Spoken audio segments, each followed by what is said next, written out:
Welcome. My name is Dilla Barman. I'm in Durham, North Carolina, and I'm a Food for Life instructor. I'm one of the cooks in the kitchen. We started this program, about 2 months ago. We are all Food for Life instructors. Food for Life is a nutrition education program of the Physicians Committee. We have a lot of information about plant-based diets, how they can be used to maintain good health, and if we struggle with some health conditions, how whole food plant-based eating can help us go to better health. So we have a thing called the Power Plate, which is what we recommend people eat from. And we had our first show about legumes. We talked about beans. Last month, we talked about vegetables. And today we move on to fruits.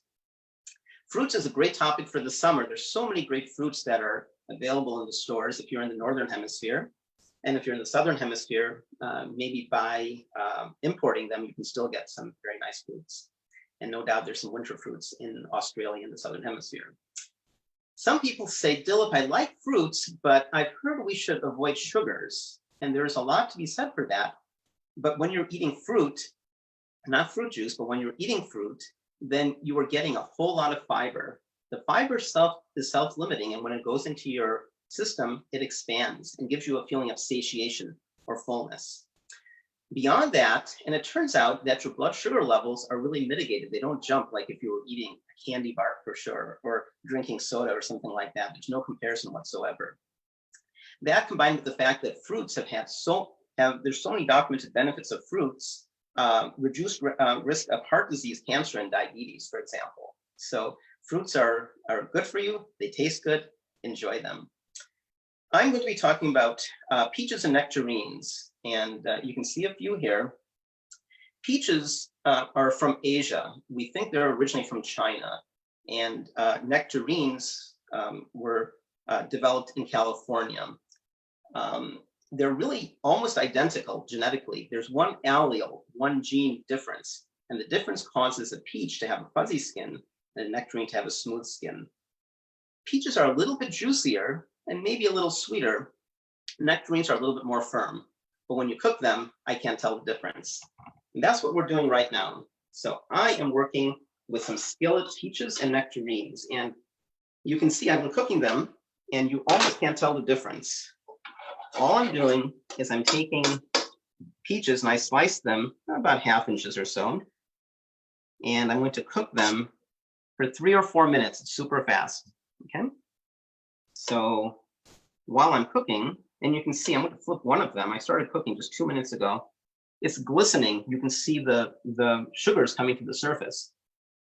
This is called caramelization, and you may be familiar with this with onions. If I were to cook the fruit for a while, it would brown gently, and you don't have to cook it that far. But I don't know if you can tell on the camera, but and now I can't even tell if it's a peach or nectarine. It's more dark color. It's more saturated, the color, and even more pretty. So while that's cooking, I'm going to work on, what does everybody love in the summer? Ice cream. Now, you might say, Dillip, I thought this is a plant-based show, and doesn't ice cream have cow's milk? Well, it doesn't have to.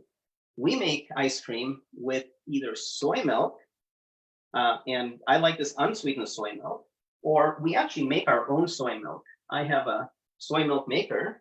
These cost about $100, and if you go this route, in the long term, you're going to save a lot of money. It's easy to make soy milk. You basically just soak some soybeans, put them in the soy milk maker, put some water in, and push a button, and then you strain it, and that's it.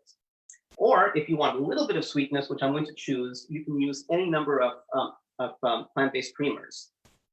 And if you look at the nutrition label, per serving of 1 tablespoon, this has 1/2 gram of fat, and it has 2 grams of sugar. I'm going to use very little bit of it, okay? So let's make ice cream. Let's first talk about peaches and nectarines. So peaches and nectarines are available fresh right now. When you pick them, you want to eat it when it gives gently to pressure, and you want to leave it on your countertop. If you refrigerate it too soon, then it loses its flavor and gets mealy inside. So leave this on your countertop, and again, here's some peaches and here's some nectarines that look really, really similar. Apricots are related. Now with apricots, because it's dehydrated, the good news is they last for a long time, and they're good for example, hiking, putting in a backpack. But because we've evaporated the water, the sugars are concentrated. So you want to be careful about eating too many dried fruits. But fresh fruits, the action of eating it, all the water and the fiber, you should be fine. And I shouldn't have to say this, but definitely check with your healthcare practitioner before making any major changes in your diet. So peaches are available fresh, but also frozen. And that's what I'm going to use for the ice cream. So I have some frozen peaches. You can freeze your own. Just slice the peaches or pears. And if you leave it out for any length of time, add a little bit of lemon juice to keep it from browning. I'm going to add it to my blender. I have a heavy-duty blender. It's called a Vitamix. There's two really heavy-duty blenders that I know of, a Vitamix and a one type.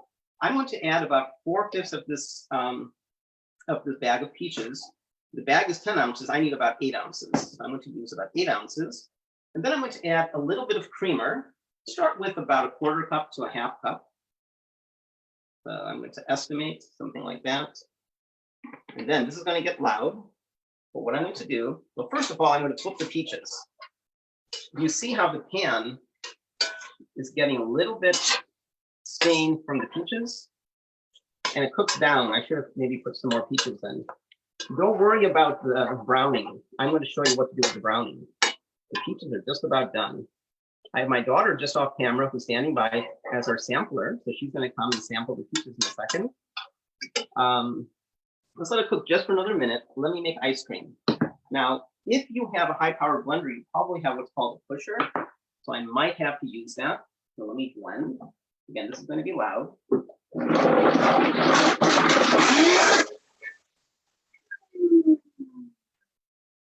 That's looking pretty good. I'm going to put some fruit in.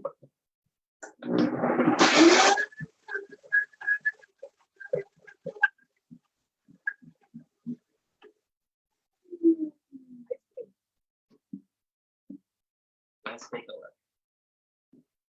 So don't put anything in your blender that it wasn't designed to have. And this pusher is meant for the blender.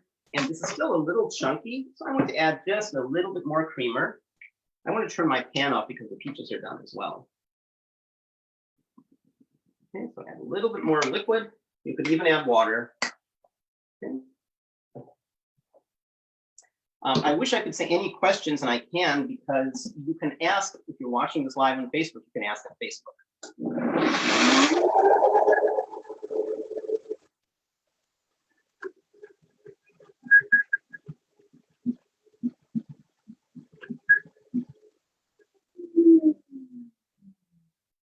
Okay, I'm going to ask my lovely daughter to come and have some ice cream.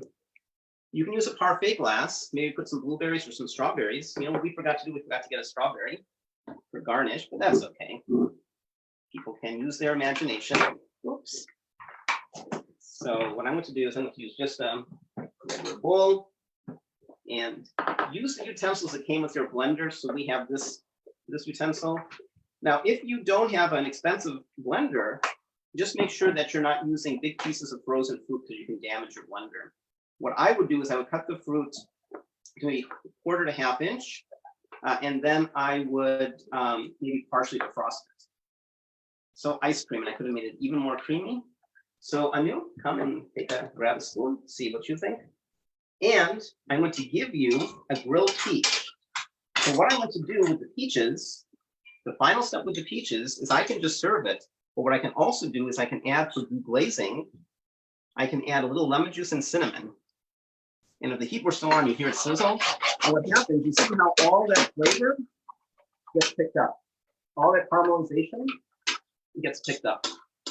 If you are an alcohol drinker, you can use a little bit of white rum. That works well too. Okay. So Anu, let me give you a little bit of peach. How's the ice cream?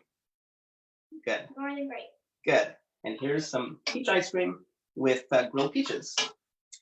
My time is short, so the last thing I'm going to show you, and by the way, I have a mango here. So the mango here, I just wanted to say I have my own opinion. Mango is like the queen of fruits. My wife would probably say it's her favorite fruit. But my view is a great peach is better than a great mango. And a good peach, I prefer a great mango to a good peach. The last thing I want to make, and I'm just about out of time, is I want to go around the power plate. I've cooked some beans. This is right out of my pressure cooker. So what I'm going to do Let's make a little bit of space here. So there's the black beans. So peaches are great cooked with savory dishes too. I'm going to add some kale. So and the recipe is in the Facebook page. I'm going to add some kale, some onions. Okay. I'm going to add some wheat berries. So these cooked overnight. The recipe is in the handout. This cooked under pressure for about half an hour. And if you don't have a pressure cooker, it's about 45 minutes. So I'm going to mix the wheat berries in. They add a nice texture. I'm going to add some peaches. And finally, I'm going to add just a little bit of lemon juice. And I'm going to mix this all together. Find my spatula. And it's an unusual dish. I've never made this before. I've made dishes a little bit like this. But all you have to do is mix it and season it to your taste. I like to add a little bit of salt, some lemon pepper. Avoid garlic or garlic powder. Onion, a little bit of onion goes well with this, with peach, but garlic doesn't go so well. And what I might do is I might put it back in the pressure cooker and just heat it up for another half minute so the kale cooks down. With that, I am excited to pass the torch on to Tiffany in Texas, who is going to be talking about mangoes. Hey, Dilla, thank you for that. And your recipes look amazing, so I can't wait to try those soon. Hey, everybody, my name is Tiffany Wilkerson from Frisco, Texas, and welcome to my kitchen. All right, the fruit we're going to be working with today is one of my favorites. It's sweet, it's juicy, it's definitely in season right now, and it is the mango. Now, not only is it delicious, of course, but it's also full of nutrition, such as vitamin A, which we know is great for eye health, vitamin C, B6, and there's more. So I would encourage you in your free time to take some time and research the nutrition that can be found in mangoes, because I think you're going to be pretty impressed at what you find. All right, another thing that I think you're going to be impressed with is what we're going to do with this fruit. We are going to make a delicious meal that you can enjoy easily for lunch or dinner, and the mango is going to be the star ingredient that pulls everything together. So get ready. We're going to make a mango fried rice. It's going to be a little sweet, a little spicy, a whole lot of delicious, and all oil-free. So let's get cooking. All right, first thing, I want to show you the ingredients that we're going to use that's going to pull everything together. We've got some rice vinegar, which is awesome, and this is going to take the place of the oil. It's going to be fantastic. We've got, I've already have it chopped up, we've got some garlic, ginger, and chili pepper. We've got red bell pepper, going to give it great red glow. I've got 3 cups of brown rice that's cooked and ready to go. I've got some coconut aminos that's going to give it that great seasoned flavor. And of course, the star of the show, we've got the mango. This is one mango that's cubed. I've got some roasted peanuts and some peas that have been defrosted. Now, on the side here, I have my toppings ready to go. I just sliced up some scallions, and I roasted some extra peanuts as well if I want an extra crunch. All right, let's get cooking. So first thing you want to do it now, is you want to cut your skillet on medium. All right, and remember, we're going to use our rice vinegar now. This is going to take the place of our oil. Which is awesome. All right, now once this gets going and nice and warm, you want to go ahead now and put in your garlic, your ginger, and your chili peppers, or your red peppers. Now, if you're not a fan of spicy, it's okay. You can leave it out. It will still be delicious. So what we want to do right now is really only saute it for about 30 seconds. It doesn't take long.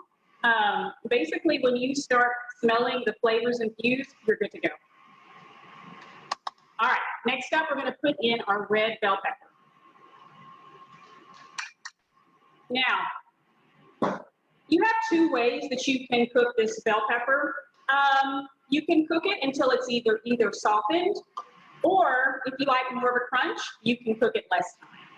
So probably a couple of minutes, and then go from there depending on your crunch level. And I'm going to tell you, this red bell pepper adds beautiful color to it. It's one of the things that I love about it. cooking plant-based is that you can really just add such a beautiful variety of colors together. All right, next up, we're going to put in our brown rice. That was ready to go. And I tell you, this eats like a very, very fulfilling meal. So you're going to be very satisfied when it's all said and done. So we're just mixing everything together right now. Absolutely beautiful. All right, and now we're ready for the coconut aminos. Now, this is going to give it just that right amount of seasoned taste. Perfect. It smells amazing. All right, and of course now the star of the show is our mango. This is the secret ingredient, so get ready. This is going to make it amazing. So this is one mango that's been cubed. And the colors are beautiful. Just have to keep saying that. All right, what we can do now is we can go ahead and put in our roasted peanuts. Now, if you're not a fan of peanuts or something similar, you can absolutely leave them out and it'll still be delicious.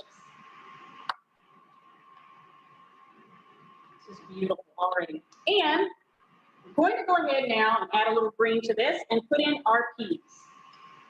These were frosted and ready to go.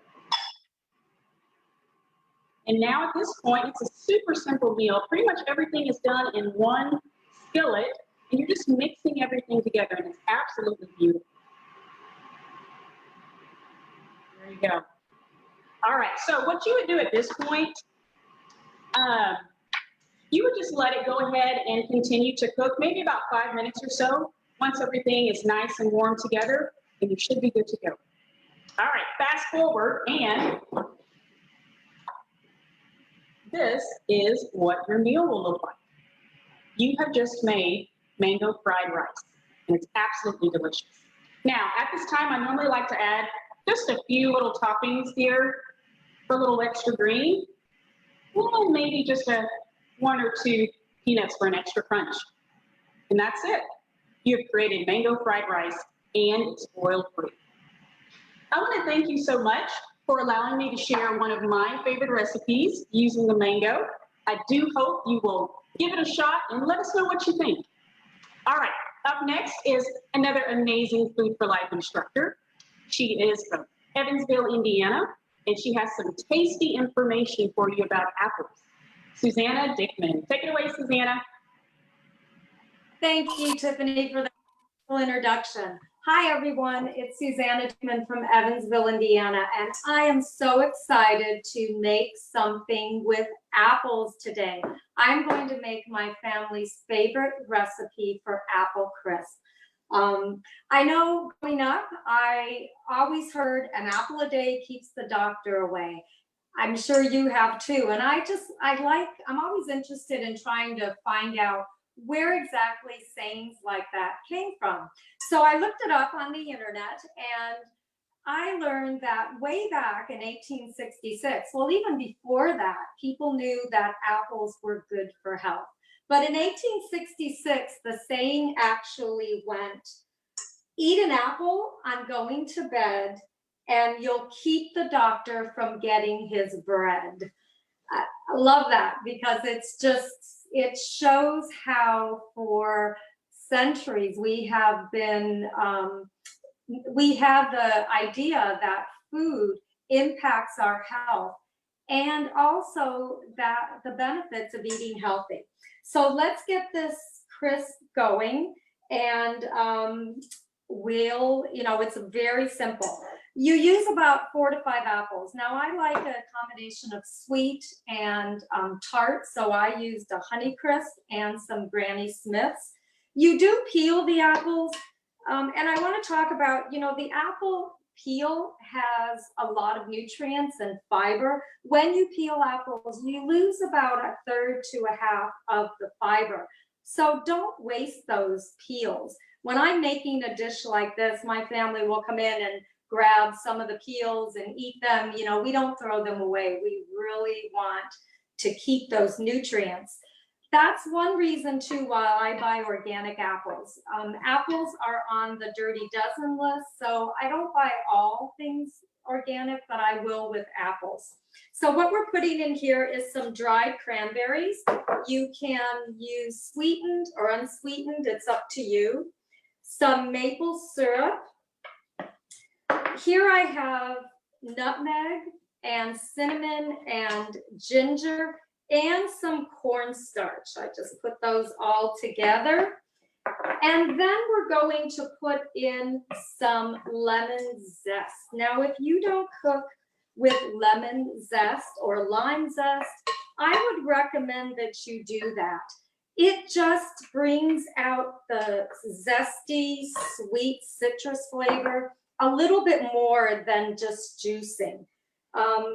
I never used to use zest in my food, but I find now that it just adds that added flavor. So I would recommend doing that.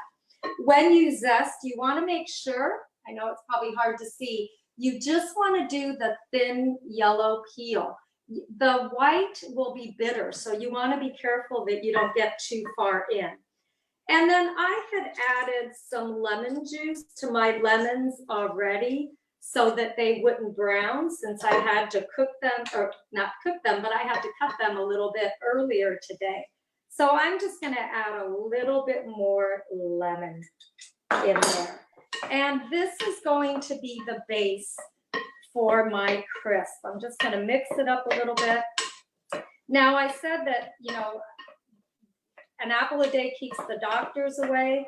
One of the things that apples have is pectin and a lot of fiber. So it's really good to fill you up. It reduces cholesterol. The pectin, the fiber, takes cholesterol out of our body. Apples also work to prevent stroke. It's good for your gut health. There's no reason not to eat an apple. We're going to make the topping now, and for that, we have some rolled oats. We have some pecans. You can use walnuts. My son has a tree nut allergy, so I'm always looking for nut-free options. And I've made this with sunflower seeds that were unsalted, unroasted. I've also considered maybe pepitas, pumpkin seeds. You can always find a nut-free option. I just added some almond flour too. And again, if I were doing a nut-free option, I'm not sure if you've ever heard of tiger nut flour.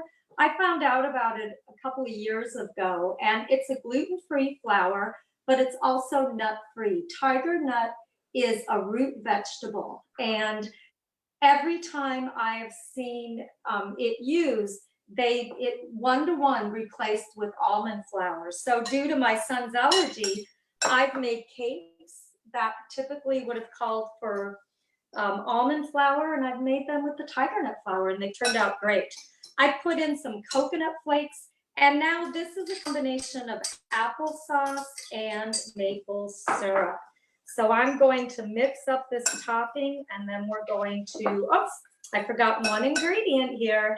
Can never have enough cinnamon. This is cinnamon and a little bit of salt. And this is the topping. This dish is great if you have a get-together, people over, once we're done with COVID and we can have parties again.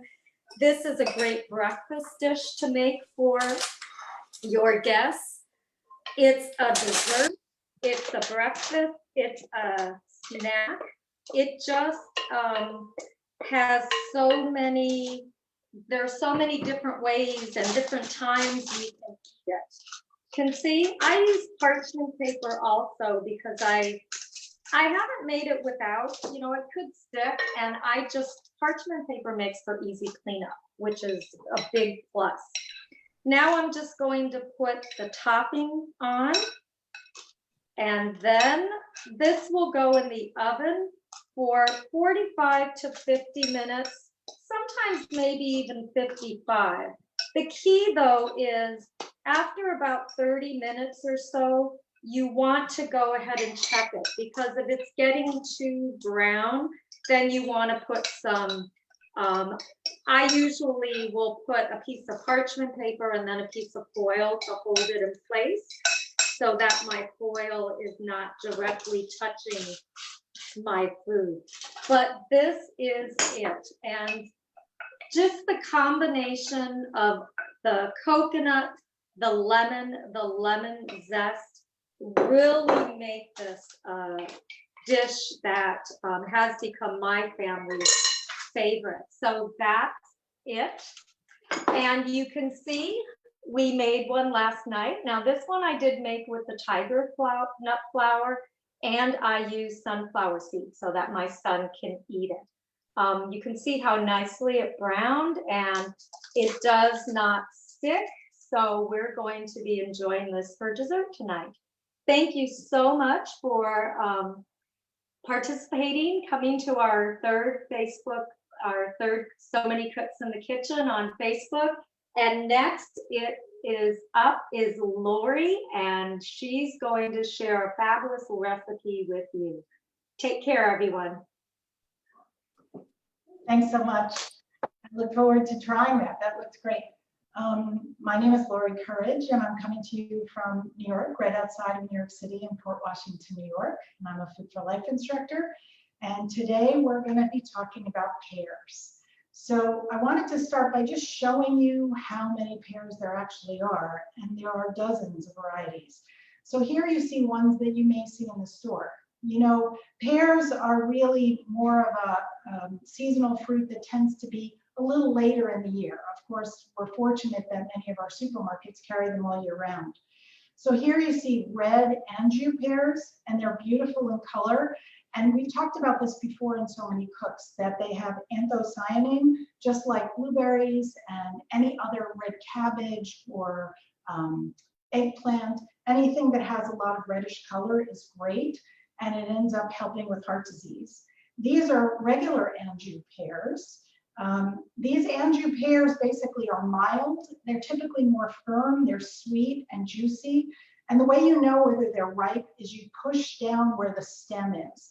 You know, the hard part with pears, and you can even see it here, as I carried it home, it was banging into the other pears. Pears can be very soft and delicate, so you really have to be careful with them. But if you just push lightly at the top of the pear, you can usually tell if it's ripe. These are Bartlett pears, and these are super juicy. They lose their shape when they're cooked. And that might sound not good for something like what we just saw with the idea of cooking or baking. You want to keep the shape.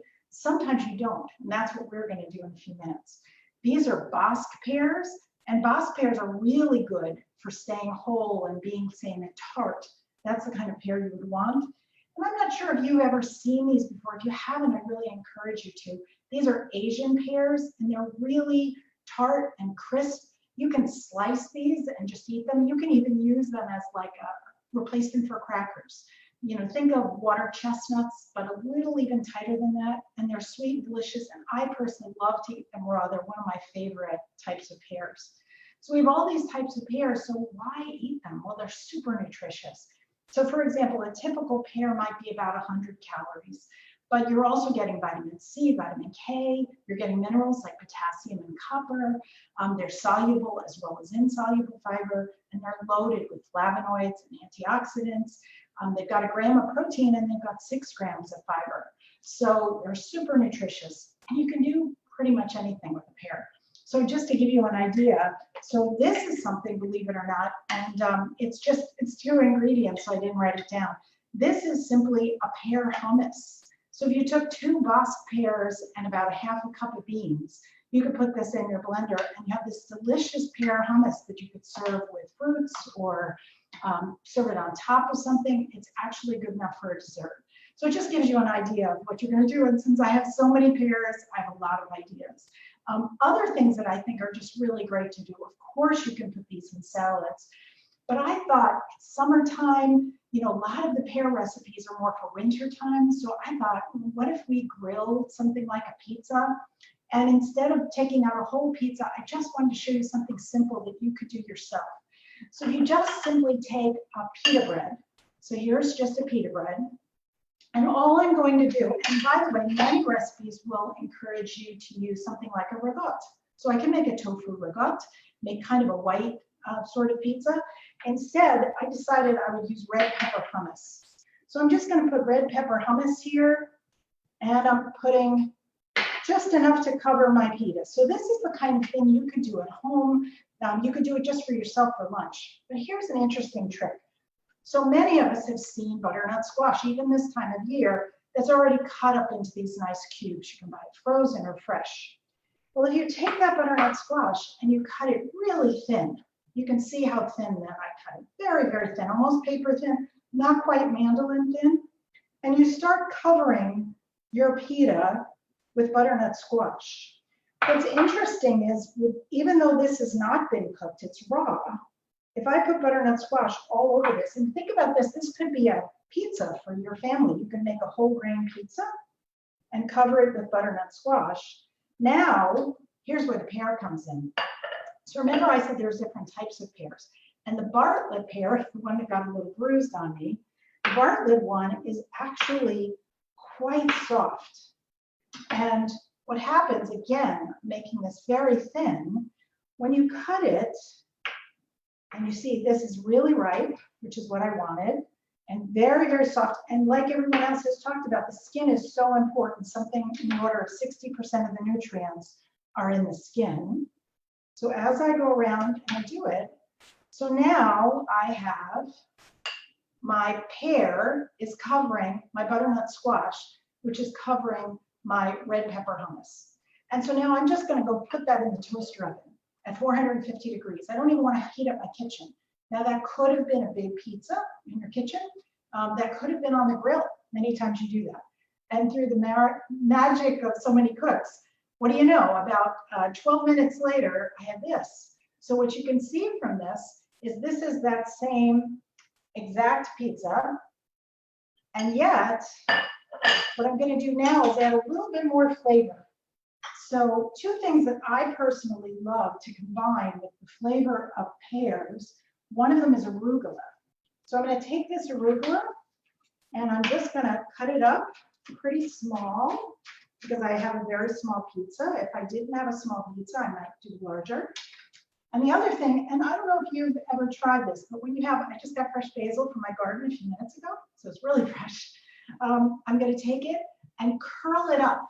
So if you curl it up, can you see that? You're just curling it up, making it into like a cigar. And when you do that, and now, again, you're cutting very fine, what you end up is these strands of very, very thin pieces, and that's called a chiffonade. And you obviously have to watch your fingers when you do it. So something like this is a great little individual pizza. I will tell you a couple of things I'm going to add. I like to put just the tiniest bit of chili powder. So I'm not even going to put a chili sauce. Of course, for those of you who like all different kinds of chili sauce, please feel free. Tiniest bit. And just for today, I thought it might be kind of fun to add a little bit of chopped walnut.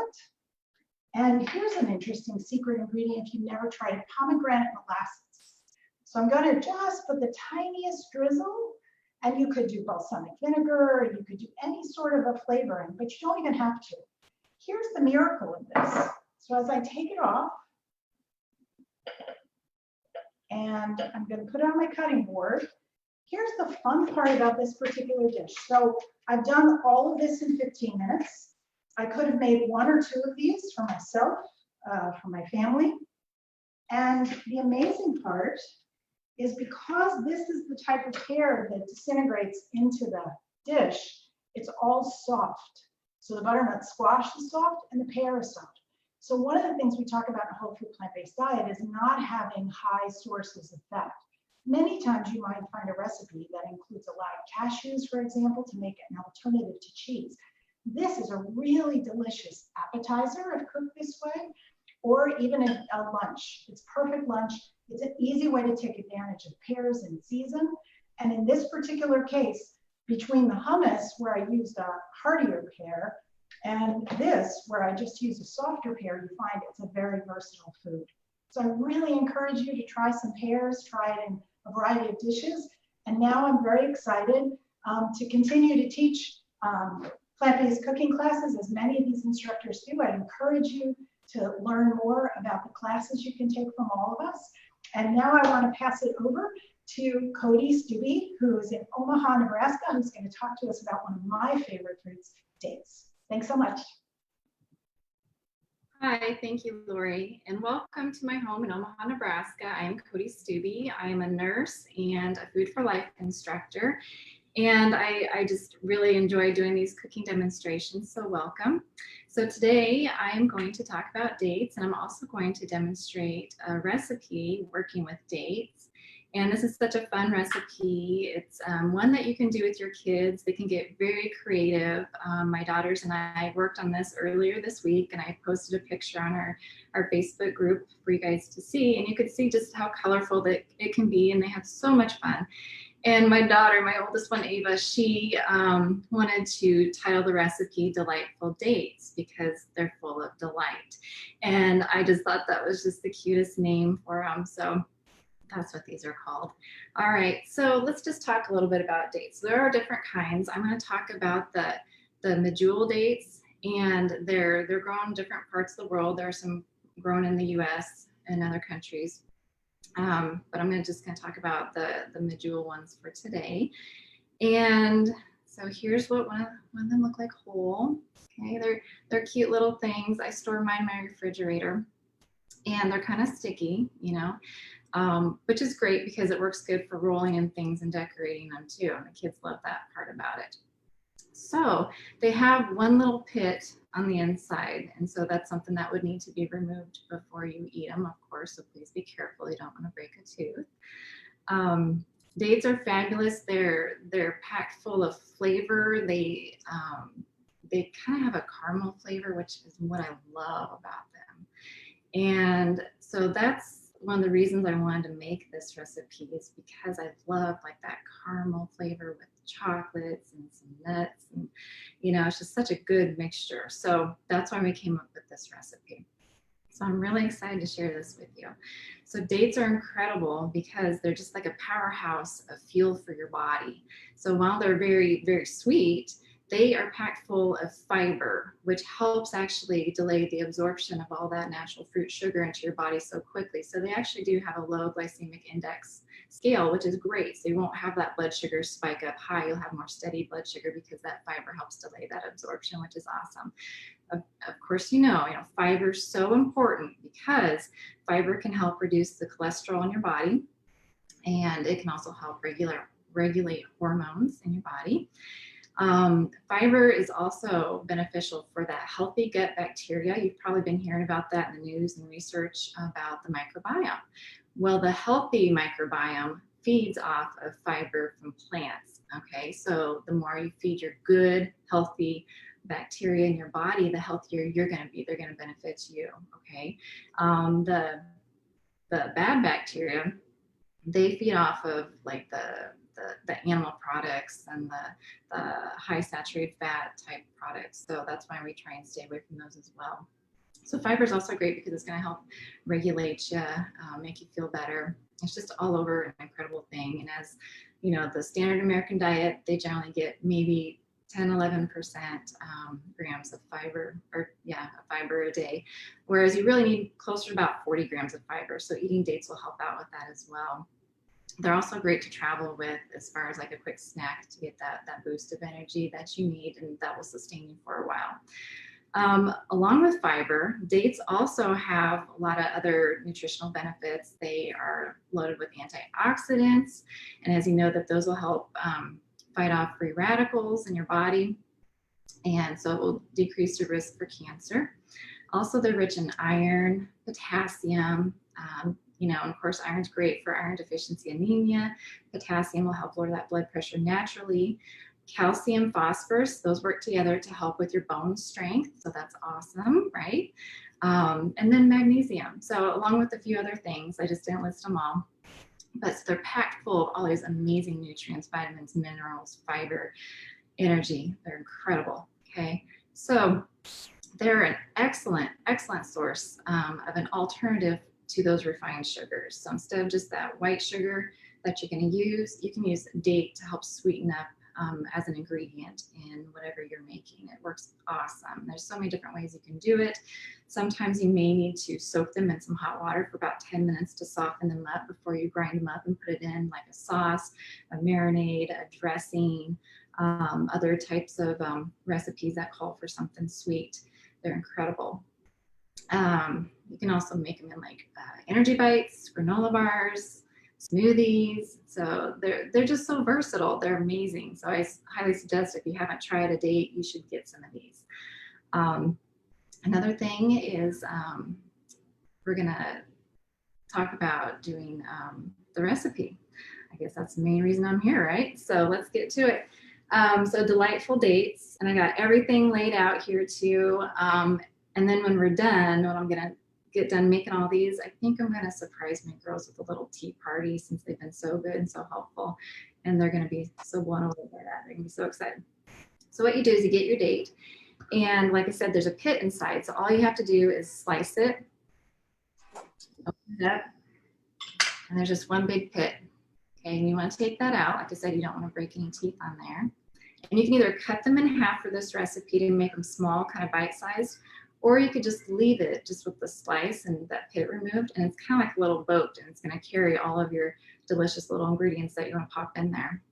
All right, so what we're going to do next, and like I have a bunch of stuff. I have some pretzels. I'll show you that in here. I got some almonds, and you can cut these up.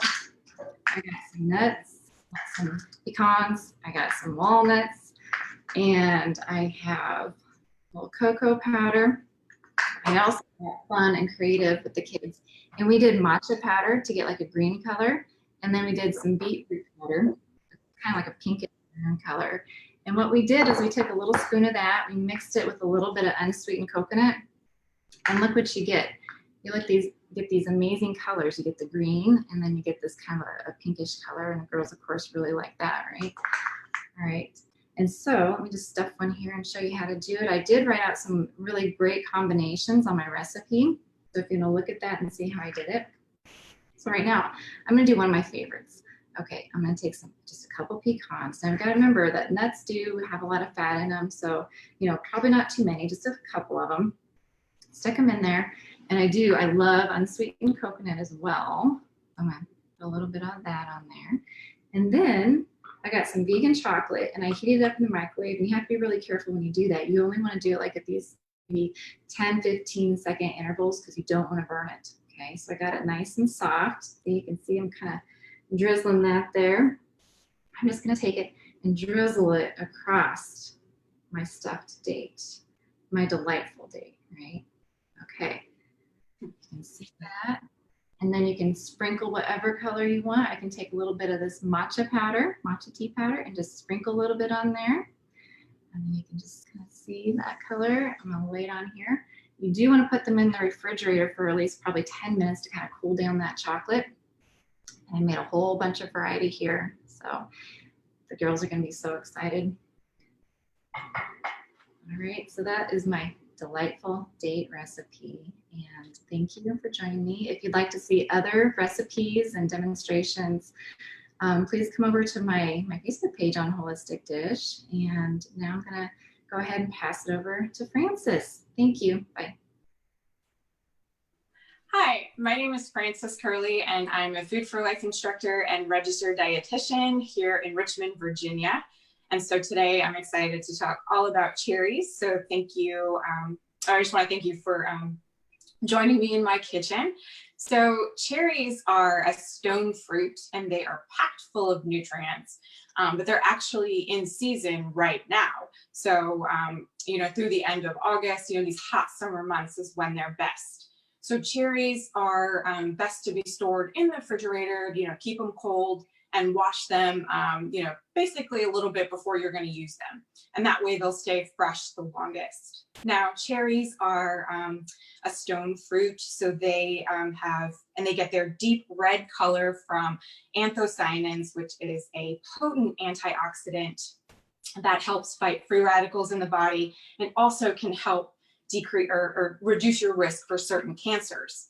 cherries are also high in potassium. So potassium helps regulate blood pressure in the body. So by eating more cherries, you can reduce your risk for hypertension, which is high blood pressure, or and even strokes. Cherries, because of those antioxidants, they're also anti-inflammatory. So that means basically that they help reduce inflammation and pain within the body. So that's good for people that have certain chronic conditions such as gout, arthritis, and even heart disease. And that's not all. So cherries are also very high in melatonin. So if you're having any trouble sleeping, you can have a handful of some fresh cherries or a glass of tart cherry juice right before bed, and that's going to help you sleep. And so that's excellent, because I know a lot of people nowadays are having trouble sleeping, especially during COVID. So, that can definitely power us to sleep a little bit more. Also, cherries are good if you're an avid runner or you enjoy working out, lifting or whatever. Cherries, before and even after working out can help energize you for the workout and then help you post workout, because it's going to have, those anti-inflammatories are going to reduce inflammation and soreness. So that's going to help, especially after workouts. So I can go on and on and on. There's plenty of more health benefits to cherries. So I definitely think you should get on it, especially now when they're the cheapest and the most delicious. So so head to your store to get those. And you can even chop them up and freeze them so you can use them throughout the year. Okay, so let's get started with the recipe. So today I am making a vegan cherry energy bar, which is basically the same as a Lara bar, and it is so delicious. So a shout out to the author, A Couple Cooks, for creating this delicious recipe.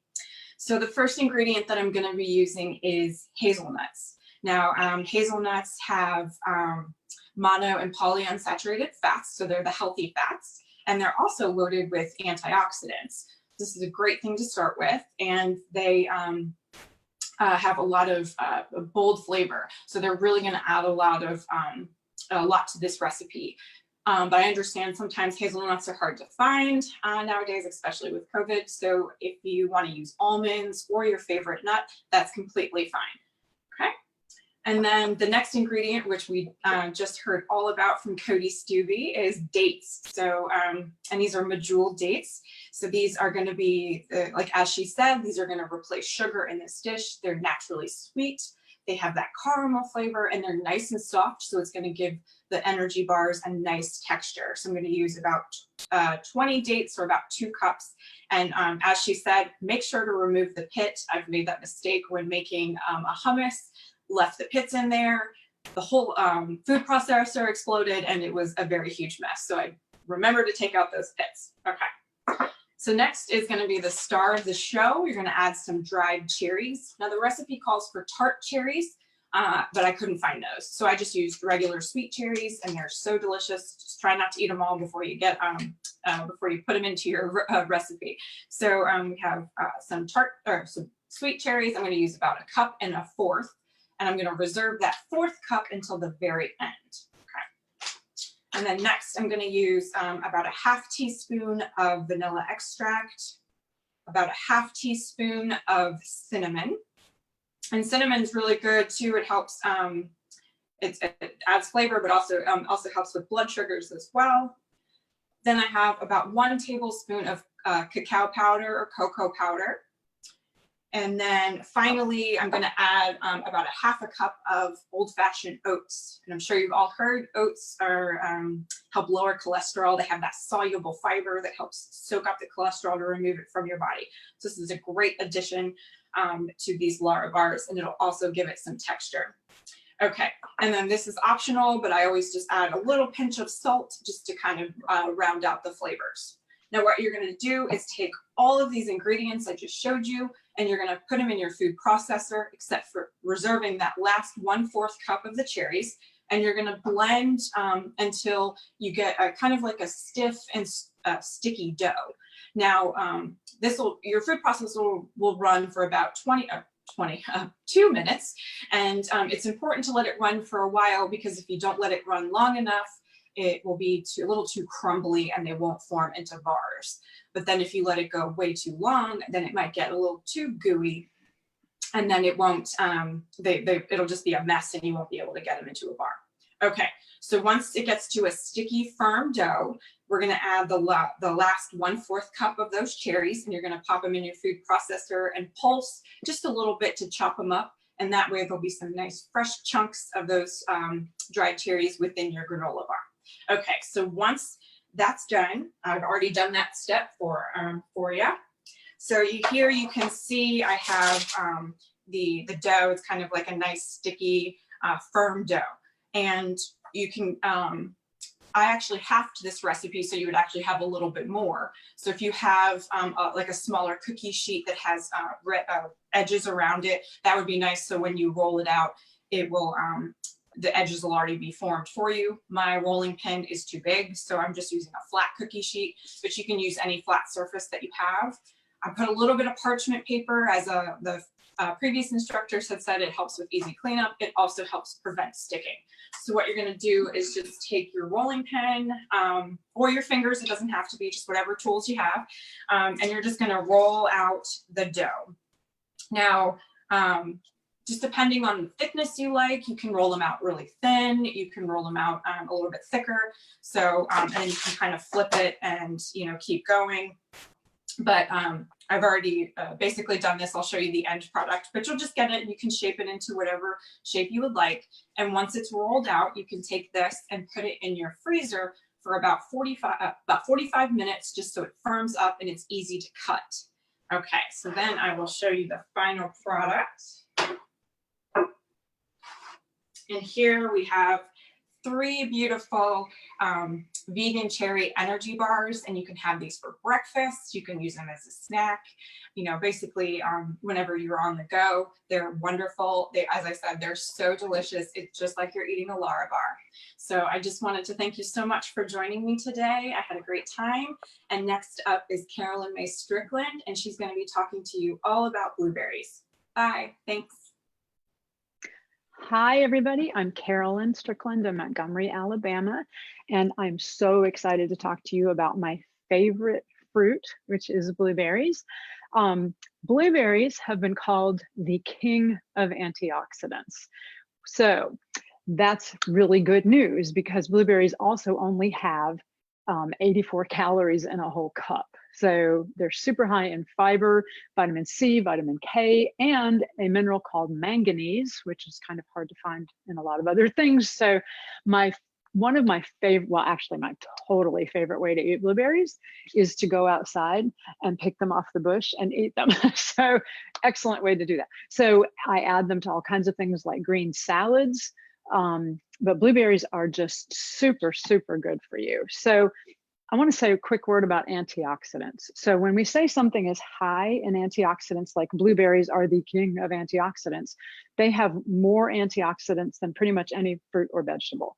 And when we eat whole food, plant-based, we know we're eating fruits, vegetables, grains, and beans. And we find lots and lots of antioxidants in fruits and vegetables. You find some in grains and beans. You're not going to find any or very, very little in animal-based foods. So we are looking at blueberries as being the king of antioxidants. So what's an antioxidant? Like the word says, anti means it's against something or stops something. Oxidant means something becomes oxidized. So it keeps things from oxidizing. You can tell when a fruit or vegetable is high in antioxidants, because if you cut it open and just leave it sitting on your counter, it doesn't turn brown. But think of things that we do cut open and they turn brown really fast. What do? We sprinkle lemon juice on it, because lemon juice is high in antioxidants. So we're sprinkling an antioxidant on the thing that's lower in antioxidants. So antioxidants are great for you because they reduce oxidative stress, which can decrease DNA damage, which can help prevent cancer. So we know that blueberries also help keep your cholesterol low. They keep your blood pressure low. There are studies that show that it can maintain healthy brain and memory function. So they are just awesome. And I love to incorporate them when I'm cooking. So most of the time when people think of blueberries, they think of blueberry muffins and blueberry pancakes. So I'm not doing that. So I decided I would show you quickly how to use blueberries in a more savory kind of dish. So I have 2 cups of fresh blueberries from the farmer's market, putting them in a bowl. They're washed. All right, and then I took some fresh corn on the cob. So I have corn that I bought at the farmer's market today, and we cooked that. And you could roast it, you could grill it, however you want your corn. This has actually just been boiled and cut off the cob. So we're adding corn. Sounds kind of weird, I know, but this is a blueberry and corn salad. Also, we're adding some mini sweet peppers. So these are mini sweet peppers that I got at the farmer's market this morning. They come in lots of beautiful colors. And you could also use just a regular red bell pepper, but I like these because they're really sweet and they're really just fun to use. You can roast these, you can do all kinds of things. But anyway, I've sliced them thin and put them right in here. And then we're going to add some diced red onion and some fresh minced basil from my garden. Let's throw that in. And then a pinch of salt, a pinch of sea salt. You could omit that if you don't use salt. And then we have some fresh cracked black pepper. And the thing that brings it all together is some white balsamic vinegar. So most people are used to dark balsamic vinegars, but look for white balsamic. If you see it, it doesn't make your salad a funny color. If you're trying to keep things really bright and colorful, a dark balsamic might make things brown looking, but white balsamic drizzled over it is absolutely delicious. And then we just mix that all up and it is absolutely beautiful. We had some friends over for dinner last night and I served this just to let them be my guinea pigs and they really liked it. So I think it's delicious and beautiful and just filled with lots and lots of nutrients. So, and then very quickly, my favorite new recipe with blueberries is something sweet, but it's popsicles. It is really hot here in Montgomery, Alabama. It's probably going to reach 100 degrees today. So I don't really like to heat up the oven. We do grill in the evening, but I wanted to make something cold and delicious. So I have a high-speed blender. You don't have to have a high-speed blender to make this recipe. It calls for cashews. And so I have a cup of cashews that I have soaked, even though I have a Vitamix, I went ahead and soaked my cashews anyway, because it does plump them up quite a bit and make them a little more creamy. If you have an allergy to tree nuts, you don't like using tree nuts, you could substitute the silken tofu. I haven't tried that, but I think that would work pretty well. Or you could even cut down on some of the fat in this by subbing half and half. But it's 1 cup of cashews, so you could use a half a cup of cashews and a half a cup of tofu, or you could just sub it with all tofu. And then we're adding blueberries. So this is just 1 cup of fresh. You could use frozen blueberries as well. And then I have a 3/4 of a cup of light coconut milk. So this is the lower fat coconut milk. When you buy coconut milk at the store, be sure that you shake the can. So this is just a can of light organic coconut milk. And you want to give it a good shake because the fat tends to rise to the top, but you want to shake it and get it well distributed in there. And then I'm going to add a banana, which I think Karen is talking about later. So I'm not going to talk a lot about bananas. However, in this recipe, what you want to do is use a banana that has some dark spots on it, but you don't want it so dark that you would use it in banana bread. Okay, so don't use one of those. So just like this with nice dark spots, it makes it a little bit sweeter. Definitely don't want to use a green one because it's not going to get as creamy.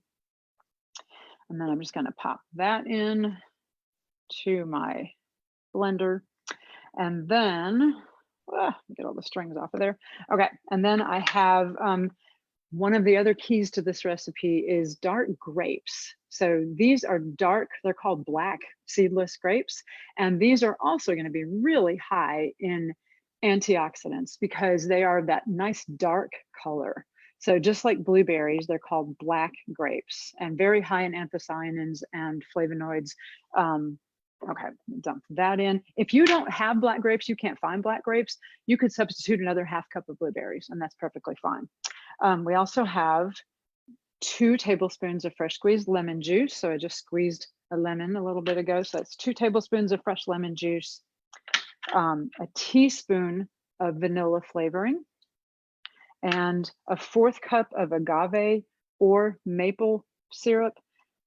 It's not much, that's just a little bit, because sometimes your blueberries and your grapes can be a little bit tart.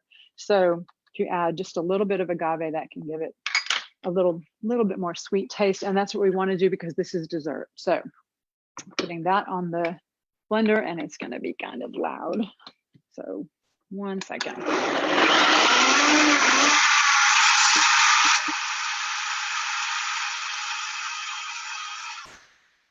And then you're going to pour it into popsicle molds. So I found these little handy dandy silicone popsicle molds. So when I was little, we used, I think it was Tupperware popsicle molds. You can also find Rubbermaid ones, but these are silicone, which makes it easier just to squeeze the popsicle right out. And then they come with these little things, you pop it right in here.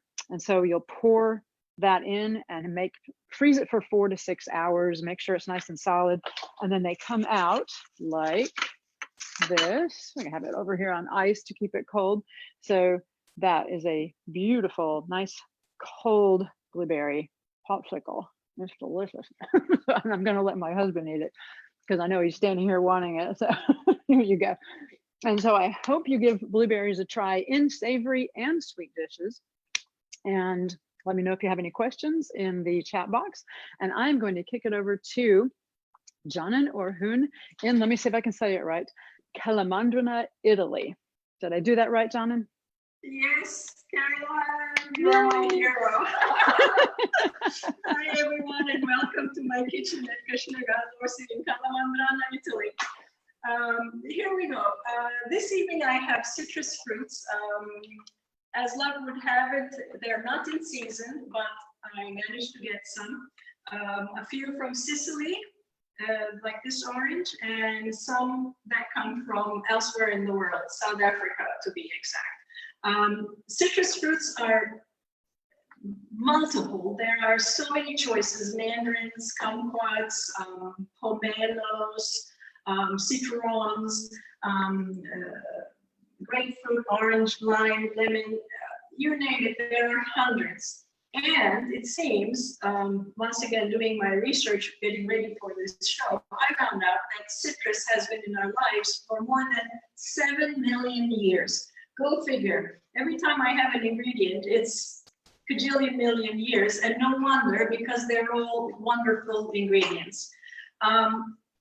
I found out that most of the citrus, a third, in fact, a third of the citrus produced around the world goes into juice making, and out of that, 85% is orange juice. And as old folks like me remember 1979, there was an ad that said, orange juice is not just for breakfast anymore. And I have news. Oranges are not just for juice anymore. And all the better, because drinking orange juice could give you a sugar spike, but eating the whole fruit is much healthier. Today, I'm going to start by showing you one not orange juice way of using oranges, and it's in a delicious beet and orange salad. And sometimes when you go to fancy restaurants, you find that oranges are beautifully sliced. And this evening, I'm going to show you how you can do that at home. Your orange, you cut the head off and the butt off, and then you just very carefully slice all the skin away from it. And make sure you get the zest, the pith, the whole shebang, and make sure it's nice and clean. Make sure you have a very sharp knife to do this, otherwise you simply can't really cut well. And then when you have the orange, hold it in your hand, and you see the veins. You go between the veins like that, and ta-da! And you basically just, I'm catching the juice here because it's used in the recipe afterwards. Oops, I dropped one. And you slice them and slice them nicely. Just a couple more. and we'll be done. All of this gets used in the recipe, and the juice comes in handy. If you hold your hand like this over a bowl, it catches the juice. And here I am, almost done. Just one more slice to show. Oop. And here's the last one.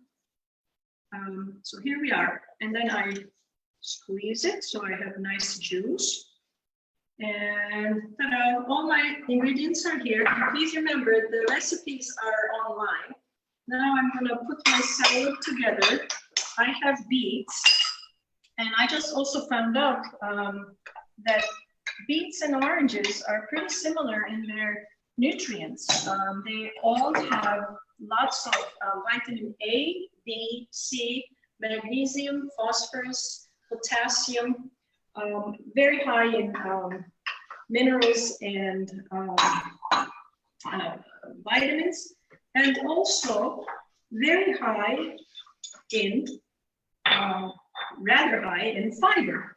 And you have to remember, every time we talk about food here, whole food, plant-based, we mention that you need to have antioxidants and all sorts of goodies that come from our whole food, plant-based nutrition, but also fiber.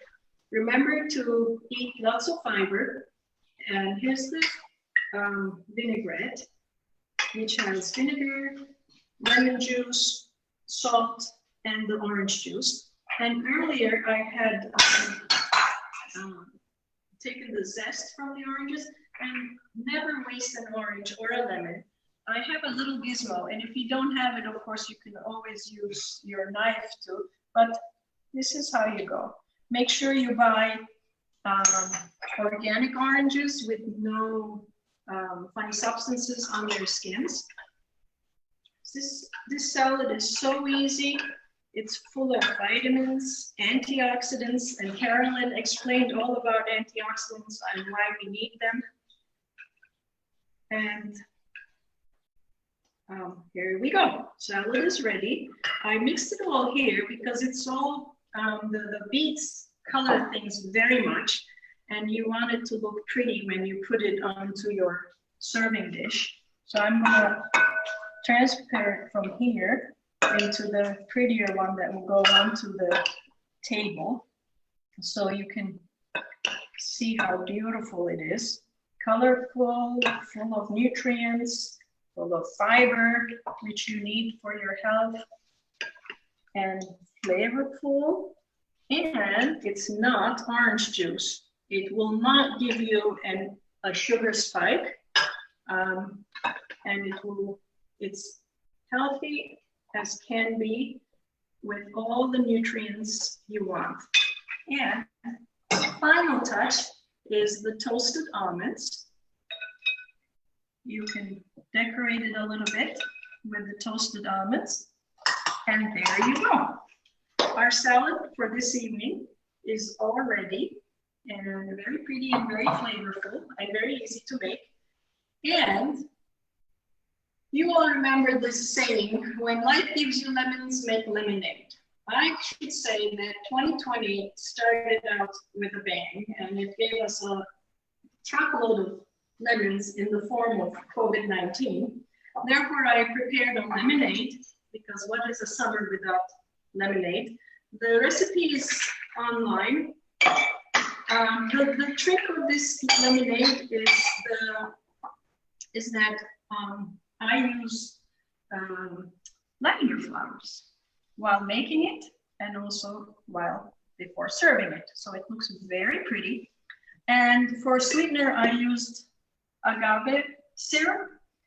This is a brown version, therefore the color is a little off. You can also buy the white version. And here you go, our beautiful lemonade for the summer.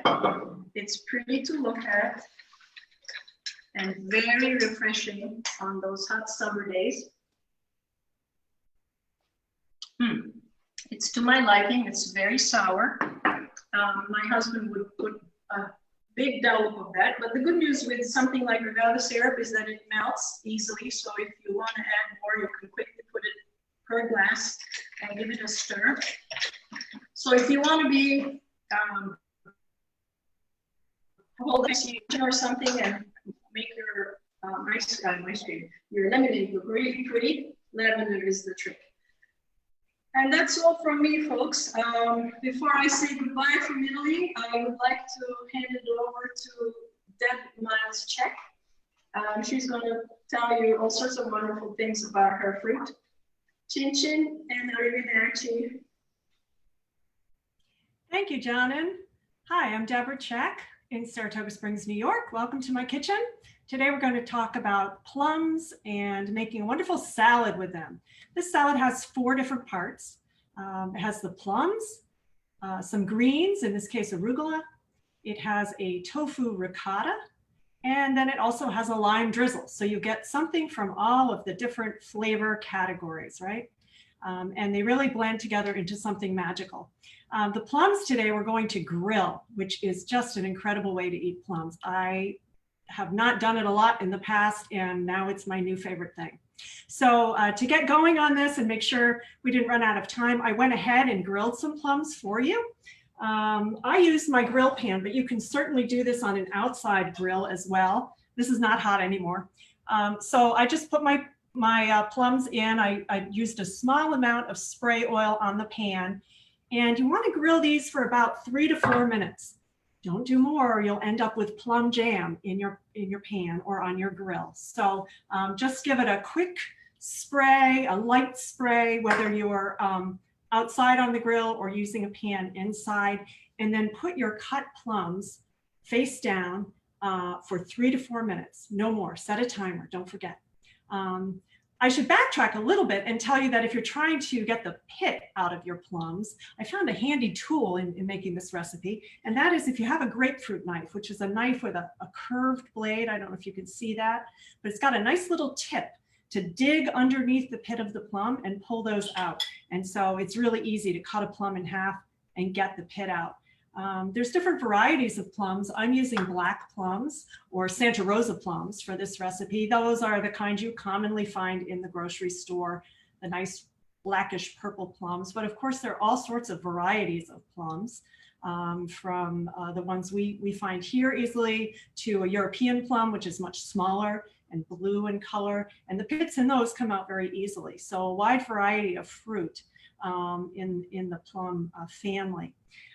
So we've got our grilled plums, and those are all set. To make this recipe easy, I chose arugula, which is a slightly bitter green and pretty easy to find in most grocery stores. But if you want to get a little perhaps fancier, or you have some extra time, you can also make a wonderful combination with a head of butter lettuce or Boston lettuce, depending on where you live, different names, and some radicchio.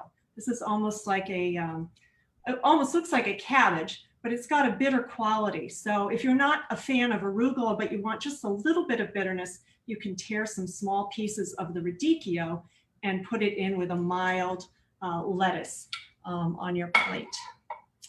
Perhaps the trickiest part, and it's really not hard at all, of this salad is the tofu ricotta.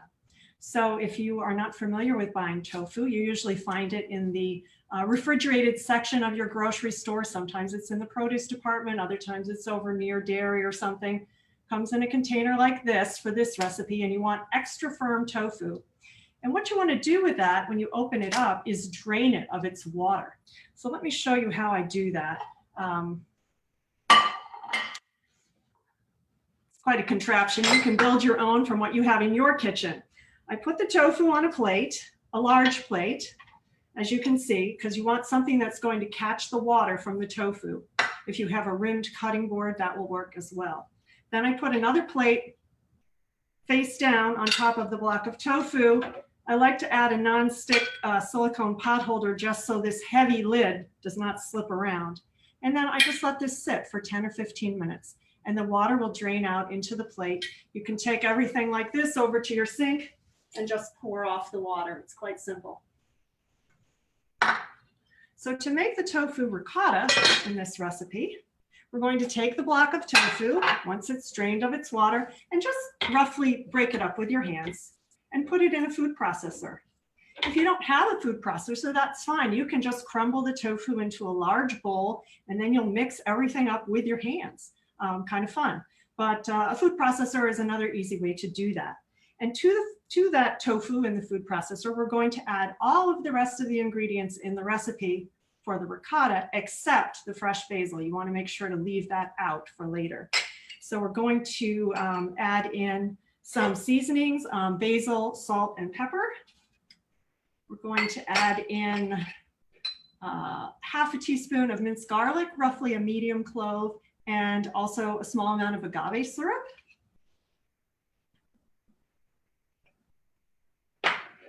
Three tablespoons of fresh lemon juice. And an ingredient you may or may not be familiar with called nutritional yeast, which adds a savory quality. It's used in a lot of plant-based cooking to give things a cheesy or savory flavor. So we're going to put about a tablespoon in there of that.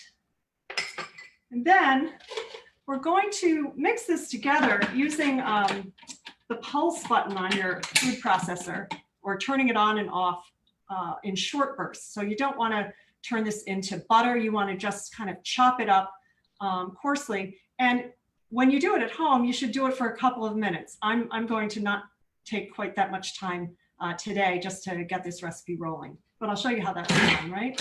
Just to, and you can see the ingredients going around in the food processor.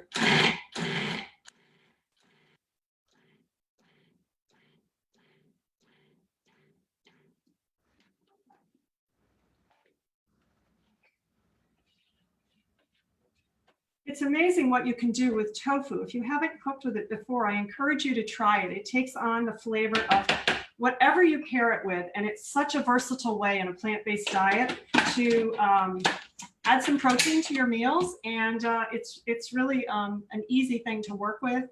It keeps for a long time in your refrigerator.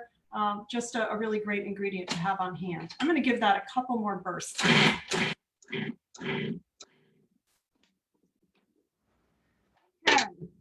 The final element, we've got the plums done, we've got the ricotta, arugulas all ready. The final element is a lime drizzle. It's simple. It's really just lime juice, a little agave, and some salt and pepper mixed up.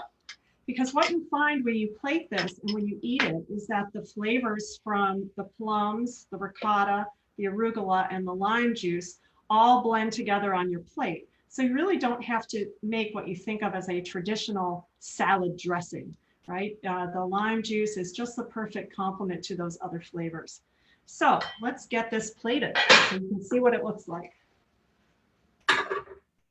By the way, the grilled plums are also delicious for a dessert, right? You could have those, several of them, for just a real jammy flavored dessert, maybe with a little bit of plant-based ice cream, something like that. Be delicious. So let's see. You take a little bit of arugula here, and you can make this a big dinner salad or just a small appetizer plate, focusing on the grilled plums and maybe the ricotta, and use the arugula almost as a garnish. I happen to like arugula, so I'm going to make a large portion here. So we've got the arugula. I found a cookie scoop works nicely to get this ricotta onto the salad. I like to leave it a little bit loose. You can pack it tight if you want, but I prefer the look of a little bit of loose ricotta. And then the plums, I think, oh, they are slippery. What I want to show you is the grill marks from the pan, but I really don't want to drop them. Let's see. You can see they've got a little bit of grill mark, which is nice. And so we're going to put that in on the arugula, nestle it around. Add a little bit of the lime drizzle. Oops, let's see. So you can see it. There you go. Just really like a regular teaspoonful is probably enough. You can always add more, but you don't want this to be swimming in the lime juice. Put a little bit on the plums themselves. That's a nice complement to the sweetness. And then I like to also add maybe a piece of bread. This is a wheat bread with some olives in it, and perhaps some colorful orange segments just for a little bit more color. And there you go. We've got grilled plums with arugula, tofu ricotta, and some other things to make a yummy dinner. Thanks so much. I'm going to pass it on to Suzanne Fellows in Michigan, who's talking to you about melon. Bye now. Thank you so much, Deb. That salad looks delicious. I'm Suzanne Fellows in Farmington Hills, Michigan. Welcome to my kitchen. I apologize, the lighting's a little off today, but welcome. I'm going to be talking about honeydew and making a chilled Asian honeydew soup. So I hope that you will enjoy it as much as I do on these hot summer days. Not sure if you know, but a honeydew actually contains a lot of nutrients. It contains a lot of water, which is really good to keep our skin hydrated. And it has over 40% of the vitamin D, of the vitamin C that you need in one day, in just a 1 cup serving, and only has 64 calories. So it's a really nutritious fruit. So today we're going to go ahead, and I have everything already pre-chopped so that it'll just be fast for this show, the segment of the show. But I'd like to share with you a quick tip in cutting a honeydew.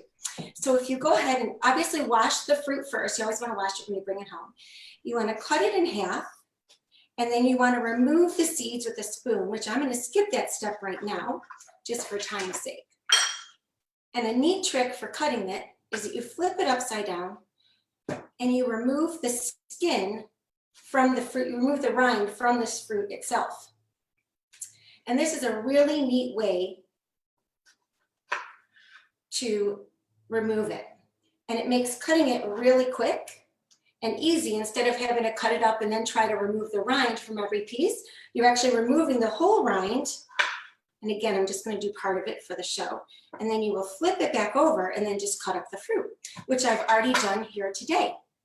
So for this chilled soup, it's really versatile. So you can create all different seasonings and flavors with it. Today, I'm going to go ahead, as I said, and create an Asian flavor by adding lemongrass and some rice vinegar, which will give it more of an Asian flavor. You can always use apple cider vinegar, add fresh basil, oregano, and give it a more savory Italian flavor. So today we're going to start with the honeydew first. And when you add your honeydew and the next ingredient, are cucumbers, depending on the size of your Vitamix, you may need to just add a little bit at a time. So I'm going to go ahead. That was a half a honeydew. And this is a full cucumber sliced. And both of these vegetables contain some fiber. The skin, you can choose to leave the skin on or off the cucumber as you make this, which if you leave the skin on, it will contain a little bit more dark green pieces in the soup, which I think look really pretty. But if you want it to have a more pale appearance, you can remove the skin from your recipe first. And we're gonna add grapes. I probably added too much here, so I may actually remove some of these cucumbers and add them back in as I move along the recipe.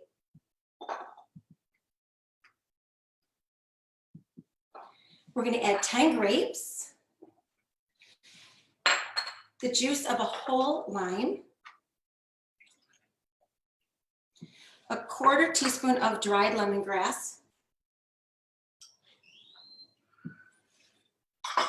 I also like to add jalapeno, which can give it a spice, but again, if you don't like things spicy, go ahead and leave it off. And this is approximately a half a jalapeno chopped and 2 cloves of garlic chopped, fresh garlic. But again, if you don't have those ingredients on hand, just use what you have in your cupboard. If you have dried peppers or dried garlic, please feel free to use them. We're going to use about a half a teaspoon of some sea salt. And again, that's one of those things that if you're on a low sodium diet, you can avoid it. If you're not concerned about it and you like things a little more salty, feel free to add more. And 10 fresh mint sprigs. And always, you can only use like 5 or 6 for the soup and then leave the smaller ones to garnish.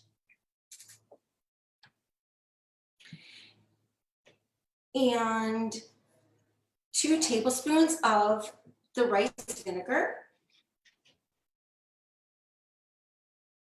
And if you're watching your sugar, you can find low sugar or lightly seasoned rice vinegar that doesn't have as much added sugar. So that is definitely something you want to pay attention to. And I'm gonna go ahead and put on the Vitamix. It does get a little loud for a moment.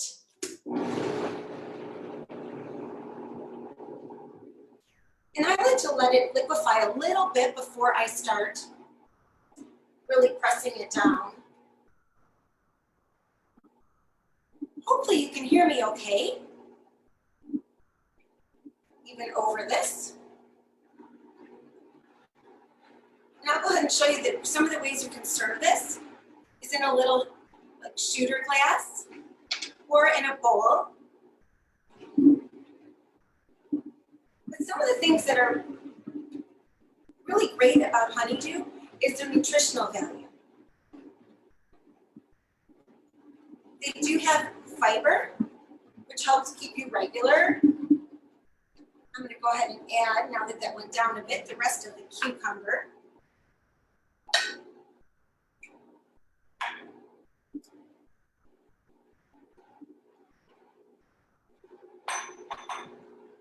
And this is so easy and fast to make. It does taste a little bit better when you chill it following creating it, but if you're in a little bit of a hurry, it's still delicious. So it's just super fast.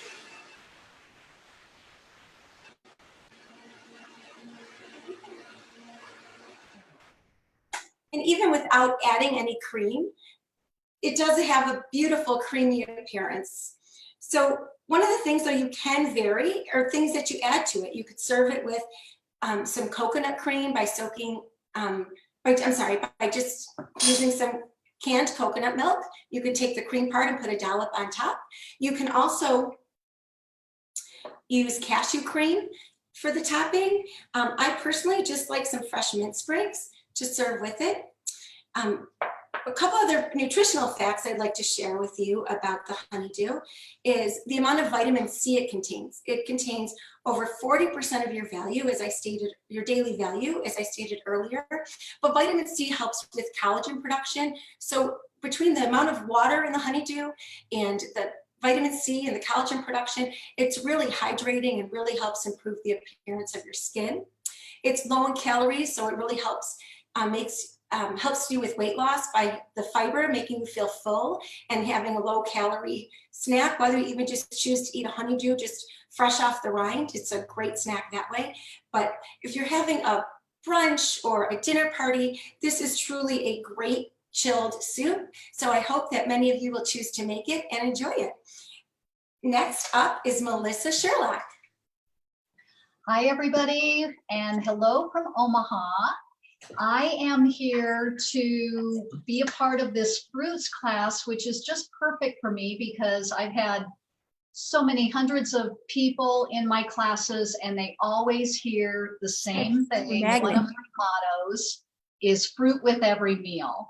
So I really believe in fruit with every meal because 85 to 90% of Americans do not get enough fruit. And that's just, I don't understand it. I do understand why people maybe don't like vegetables, but I just don't understand why people don't eat more fruit. And I think it's just because it needs to become a habit. So I tell my students, fruit with every meal. That means pile your oatmeal with fruit in the morning. If you're sitting down to any meal, cut an apple, get a group of grapes, cut a peach, have something cut on the table. It's kind of like my mom always had a salad with every meal. We want fruit with every meal. So I am featuring pineapple today. Now, pineapple is so wonderful. It's one of my favorite fruits. We have friends in Hawaii who grow it. We go out to their yard and pick it and eat it. It's really like candy to me. It is also very chock full of vitamin C. I think a serving has like 130% of your vitamin C. So tons of vitamin C. It's got antioxidants and B vitamins. And so it is also full of fiber. Now, you've heard a lot about fiber today, and that's because in a plant-based diet with all of these plant-based foods, everything we eat has fiber in it. Well, pineapple is no exception. It is full of fiber, and remember that what that fiber does is attaches to cholesterol, takes that out of our body. It also helps remove excess toxins that we're all exposed to and excess hormones. And that means that people who eat a lot of fiber have lower risk of the hormone-driven cancers. So my recipe is almost so easy, I'm almost embarrassed, but I found that when working with people, especially when they're just starting out with a plant-based diet, they need some really easy things that aren't too overwhelming. Now, we've seen a lot of recipes, and I can't wait to make many of them, but sometimes simple is also really good. Like if you think about avocado toast, it's just this mashed avocado with salt and pepper, and you put it on a toasted sprouted grain piece of bread, and it's magic. That's sort of like this pineapple sorbet. It has 2 ingredients. So the 2 ingredients are pineapple and lime juice. And we've seen lime juice featured a lot in the recipes, and I love it. I love it. In our family, we like tart fruit. We like rhubarb and pineapple and tart things. So it really could not be easier. What you do is that you can buy some frozen pineapple like this. This is Trader Joe's, and also Costco has a great big bag of chunked pineapple that you can get there, and I use those all the time. For today, I did have a pineapple that I cut up. So what you want to do is cut both ends off the pineapple, stand it up, cut off all the skin, cut it off the core, and then chunk it. And you will put the chunks on a sheet like this with parchment paper, making sure that they don't touch. The pineapple chunks should not touch, or they will just really glob together. So then I put this in the freezer, and it's best to freeze it 3 to 4 hours or even overnight. And then what I did after it was frozen was I put it in a freezer bag. So I have had my pineapple out for a few minutes here because it should soften just a little bit. So it's 4.5 cups of pineapple, which they are guessing is about 1 pineapple. Now I know from eating a lot of pineapple that they vary in size. Sometimes I get some at Aldi's and they're quite small, and then I get one at Costco and it's huge. So 4.5 cups, but really it does not measure. It does not matter whether you measure for this recipe. It's just pineapple and lime juice, and you can adjust from there. So this is supposed to be kind of like a Dole Whip, and it's so easy, but when you blend, or I'm going to use a food processor, you can use either, but I like to use the food processor. It's amazing what happens. Something magical happens. Now, you can add sweetener to this, but I really recommend that you try it without sweetener because it's just not needed unless perhaps your pineapple is not ripe. If you have a nice ripe pineapple, you do not need any sweetener at all. So I just simply have pineapple in here, and I'm going to pulse it.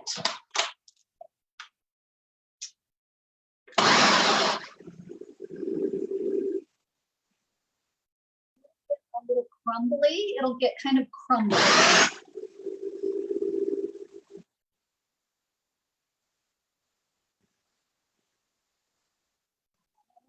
Varies how smooth you want the sorbet. Sometimes there might be just a little bit of pieces of pineapple in there, or you can go until it is really like soft serve.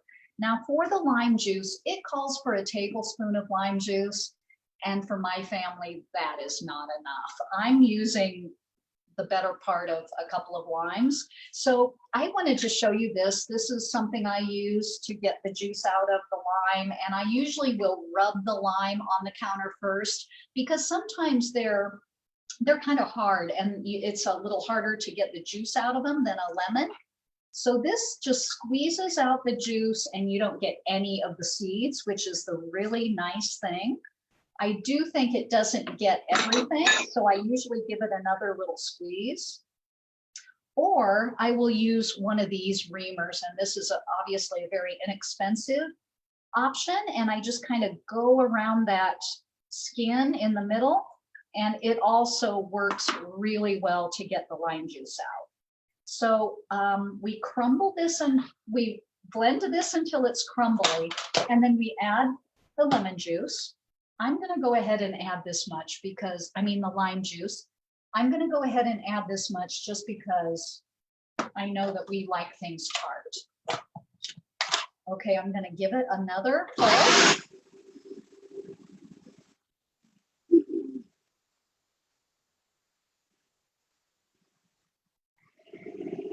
Now I'm giving it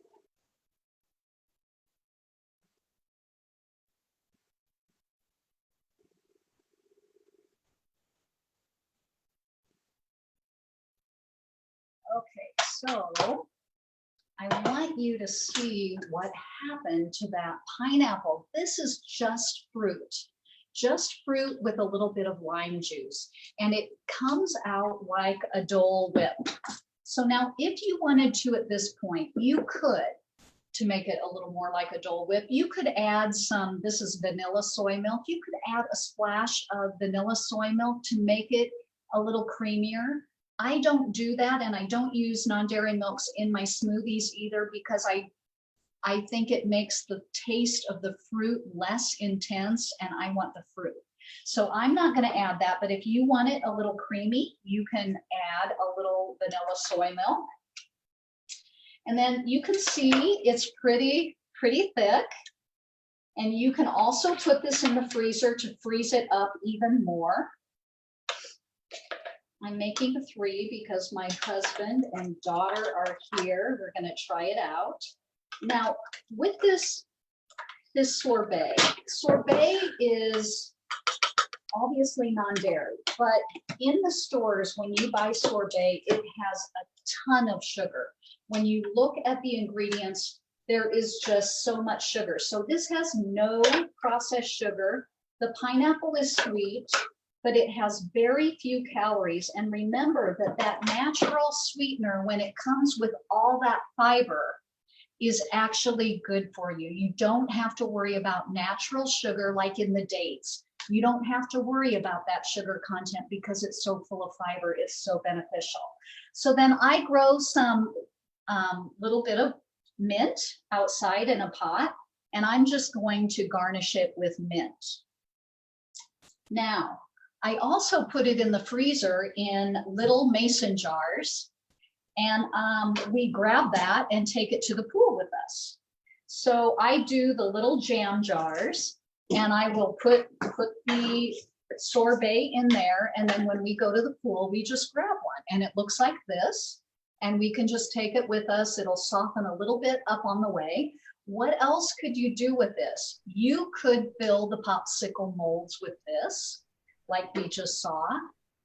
And you could also dump this into a glass and maybe add a little coconut liqueur for a cocktail. So you could use it in a frozen cocktail too.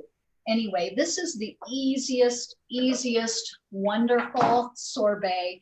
It is so light and refreshing. It's tart. It's everything we want in the summer. So fruit with every meal, this counts. It doesn't have to be just fresh fruit. This counts as your fruit with every meal. So that's all I have.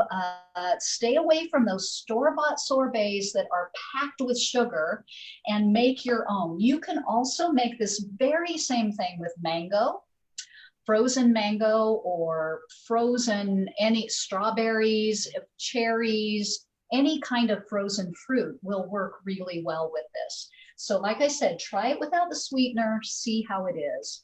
And try it in a lot of different ways. Have a cocktail, have some sorbet, have something to take to the pool, and try different fruits with it. So enjoy the rest of the class. I am going to turn it over to Jen. She's in Shreveport, Louisiana. Thanks so much for joining me in my kitchen. Thanks, Melissa. Wow, that looks so yummy on a hot day. I can't wait to try that dish. Well, I'm Jen, and I'm in Shreveport, also a hot place this time of year. And I'm here today, and I'm going to talk to you about jackfruit. So this is a jackfruit. This is a baby jackfruit, actually. It's only 10 pounds. They can grow up to 100 pounds or more in the tree. But they are an exotic fruit, tropical, originally to Asia.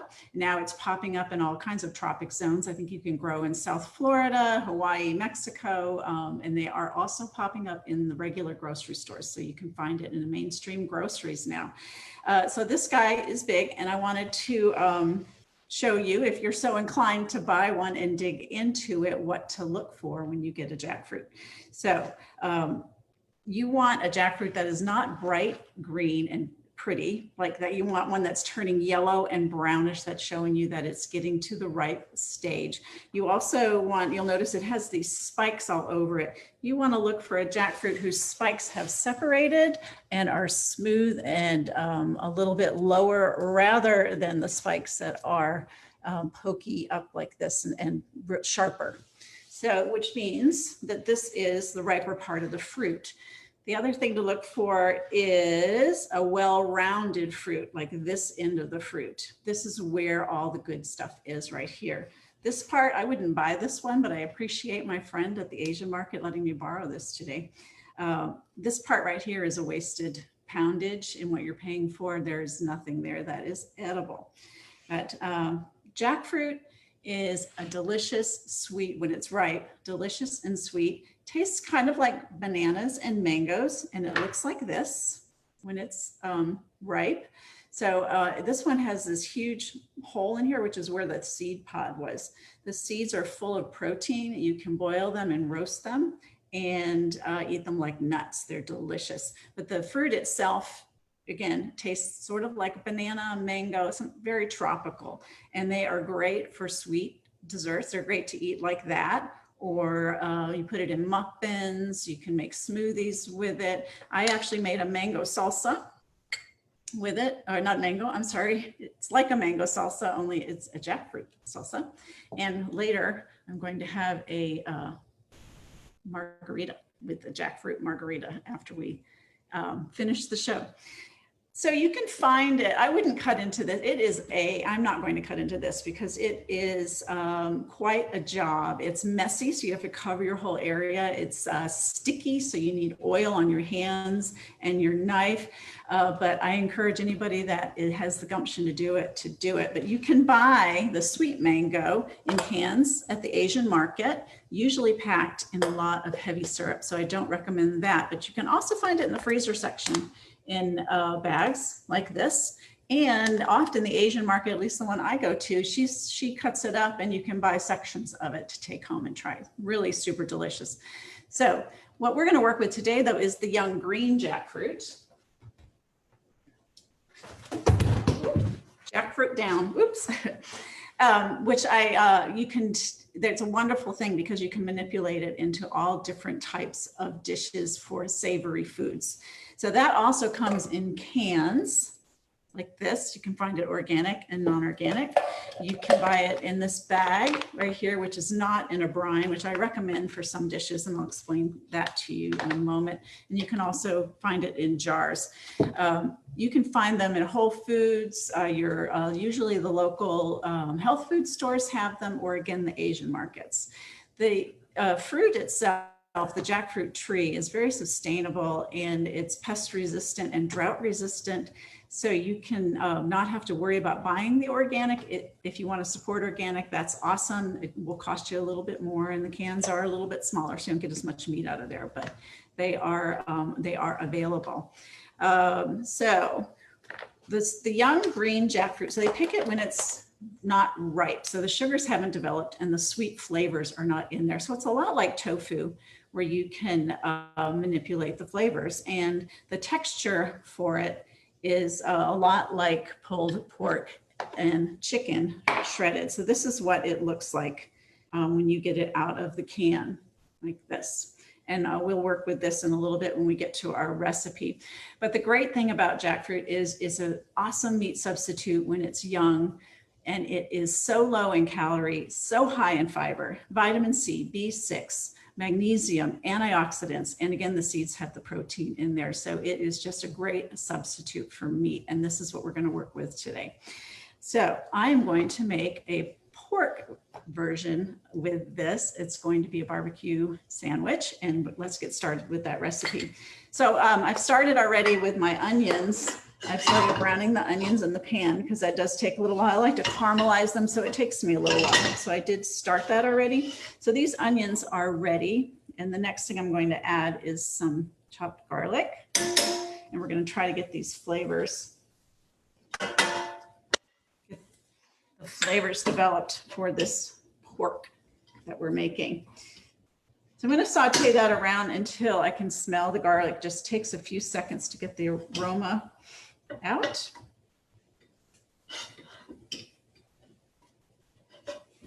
Okay. While that is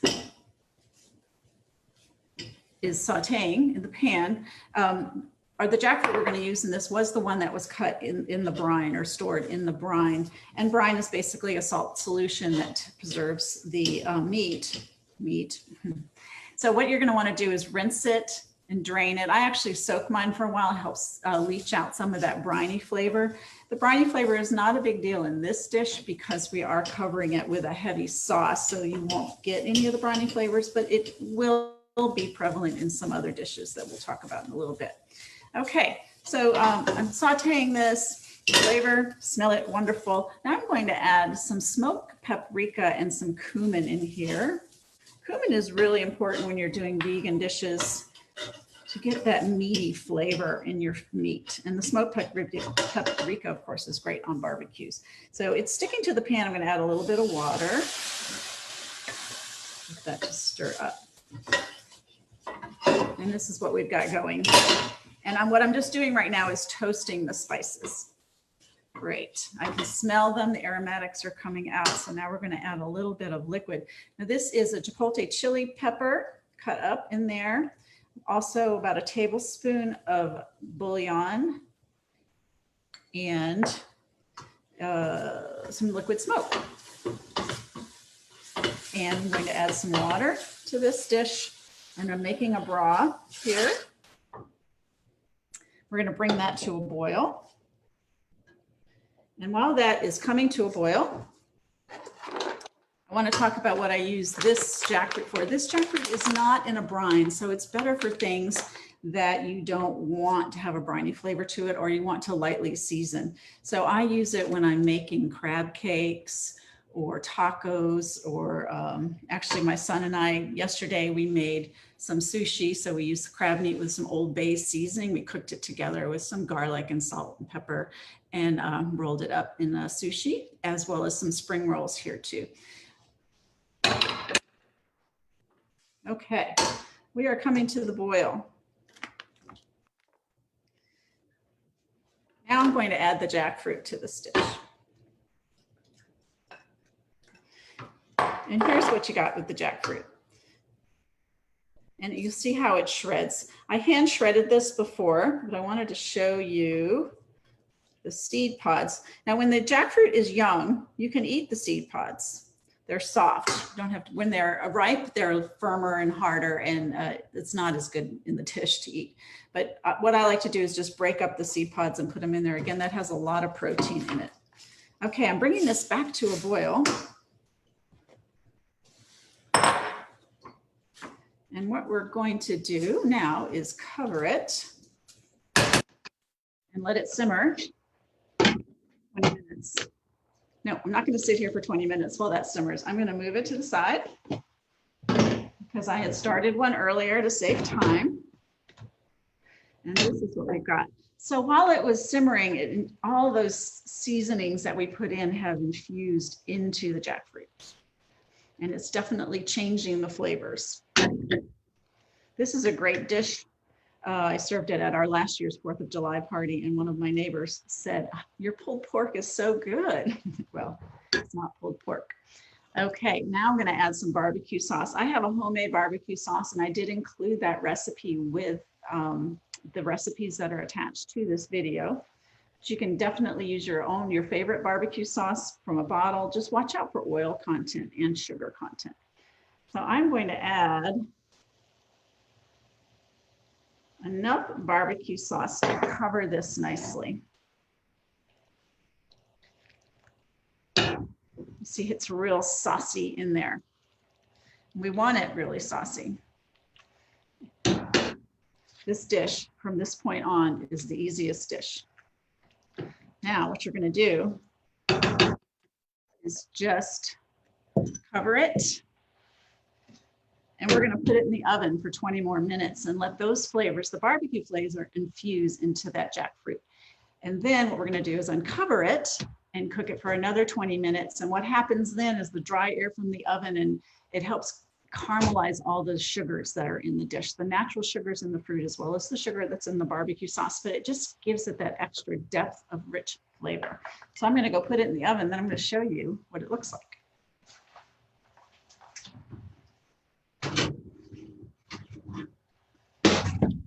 And ta-da, this is what we get, some barbecue jackfruit. So I have put this on a bun.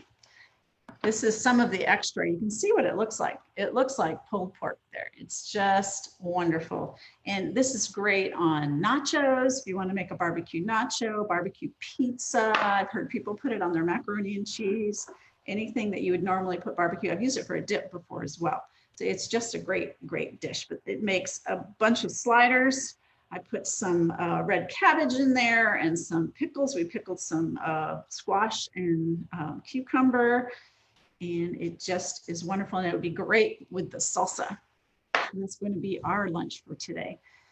I hope that this helps you not be intimidated by the jackfruit. If you do decide to buy a jackfruit at the store, make sure it is not bright green. Make sure that the spikes are separated. It's well-rounded, and I would definitely Google cutting into it the best way and the easiest ways possible before you dig into that, but go for it because it's a wonderful, fun thing to do with a group. So enjoy the jackfruit. Now I'm going to hand you over to Karen Osborne, who's in Austin, Texas, and she's going to wrap this up with a wonderful banana dessert. Thanks, Jen. That looks yummy. It's almost like I have smell-o-vision. Okay, so what I'm going to show you is something really fun and decadent to do with bananas. You could do a whole bunch of things with bananas. Make ice cream. All you need is frozen bananas. Put them in your food processor and run it until it's creamy. Put it in your juicer. It comes out like soft serve. You can do it in your blender. You might need a little bit of plant-based milk with that to make it blend. You can make banana breads, cakes, cookies. Put it in your oatmeal. You can grill bananas. You can, it's a good substitute for eggs in your baked goods. Use a half a banana mashed, and that's equal to about 1 egg. But what I'm going to show you today is something decadent and fun that you could take to a potluck or use for a special celebration, birthday party or something. So the celebration foods don't always have to be detrimental to your health. They can be health supportive. So this recipe is in 3 components, but they're very easy. In the interest of time, I've gone ahead and made the crust already. It's going to be a chocolate top banana cream pie. So the crust is just oats and dates and a little bit of water in the food processor. And if you're going to eat the pie on the same day, you don't have to bake it. But if you are going to keep the pie for a few days, sometimes the moisture in the filling makes the crust a little bit gummy. So I've baked it for 10 minutes, and that is enough. It might not look like anything, but that's enough to dry it out, harden it a little bit. If you do it 15 minutes, that's too much. It will get hard. And then the other thing I did was in advance, I made the chocolate frosting for the top.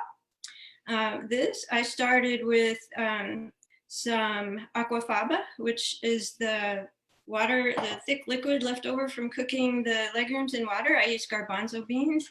And then I blended it in the blender until it was foamy. So if you use a stand mixer, you'll get stiffer peaks like egg whites, but we don't need that. That's not what we're going for here. You can use a little bit of cream of tartar, like 1/8 of a teaspoon. Cream of tartar is a powdery acid. It's the sediment left in the bottom of, like after they've fermented grapes into wine. And that just, it speeds the production of the foam, and then it slows down the rate where the air bubbles deflate. So that really works with a stand mixer. And so you really, you can do this with it or without. If you use it in this recipe, it makes it a little bit thicker frosting, but it's totally fine without it. So all I did was mix the aquafaba till it was foamy. I added dates, cacao powder, and a little vanilla, blended it till it's smooth, and that's my frosting. So what I'm going to show you now is the filling. How easy is this? I have sliced 3 bananas and put them in a mixing bowl. I'm just going to put that aside. And then I put 1 banana in my blender. It's going to help make a nice creamy filling. And then I have 4 dates. That's all it took. And I know you've heard all about the nutrition of all of these foods. Lots of fiber there, lots of fiber in the bananas. Banana is a good source of potassium and vitamin B6. What else am I going to put in here? Something else to make it nice and creamy and also to help this sweeten it is a 1/2 cup of mashed, cooked and peeled Japanese sweet potatoes. So you're adding creaminess, thickness without adding any dairy or oil. So that is that. I'm going to add a little vanilla extract for flavoring. And I'm just putting in a little bit of salt. If you're not using salt, that's optional. And the last thing I did in advance, I had a cup of water and I added 3/4 of a teaspoon of agar powder. And this is a thickener. It's actually an extract of red algae, which is a seaweed. So it's got minerals, it's got fiber. But what I did is dissolve the powder into the water, the room temperature water, and then it needs to boil to do its thing. So it melts at 185 degrees. So what I did is put it over the heat and stirred it for a couple of minutes. And then I'm going to add it to the blender. So that's going to help it blend. And as it cools, it's going to thicken this up. So you can gel things with agar, or you can just thicken it if you just use a little. You need more to gel it. So I'm going to blend this until it's smooth.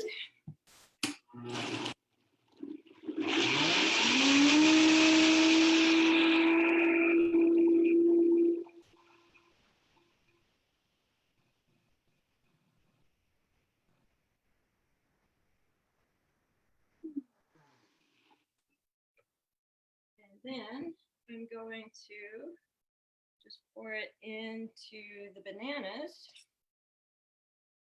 Don't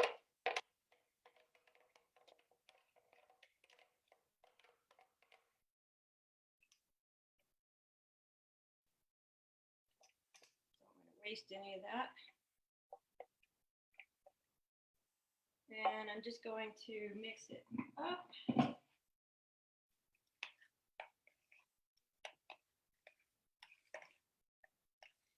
And spread it in to the crust.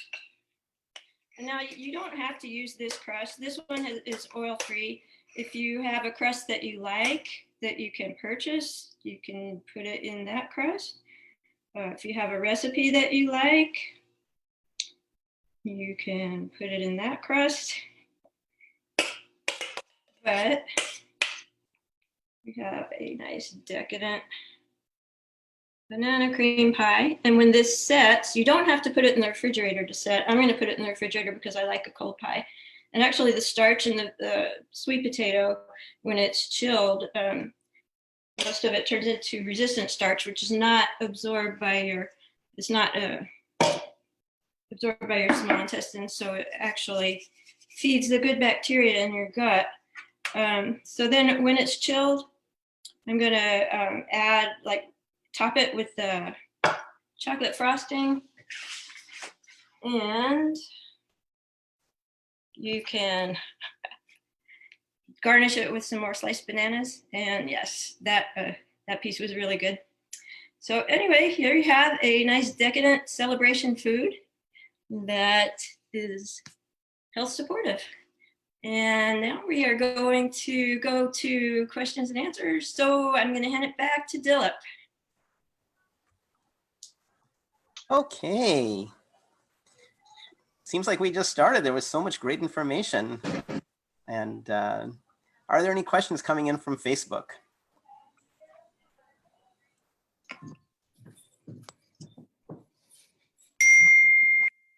So somebody had asked me a little bit about the sugar, and I covered it, but why sugar in fruit generally isn't a problem. Would somebody else like to also add your feedback? I had talked about fiber, how the sugar comes with fiber and it fills, and also how generally a lot of the sugar in fruit is fructose, which doesn't get added to the bloodstream very quickly.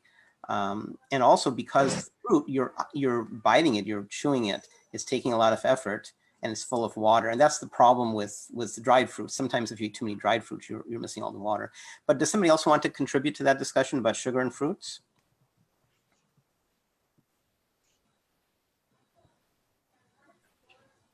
Dilip, I think just what you said, that the fiber is what makes all the difference.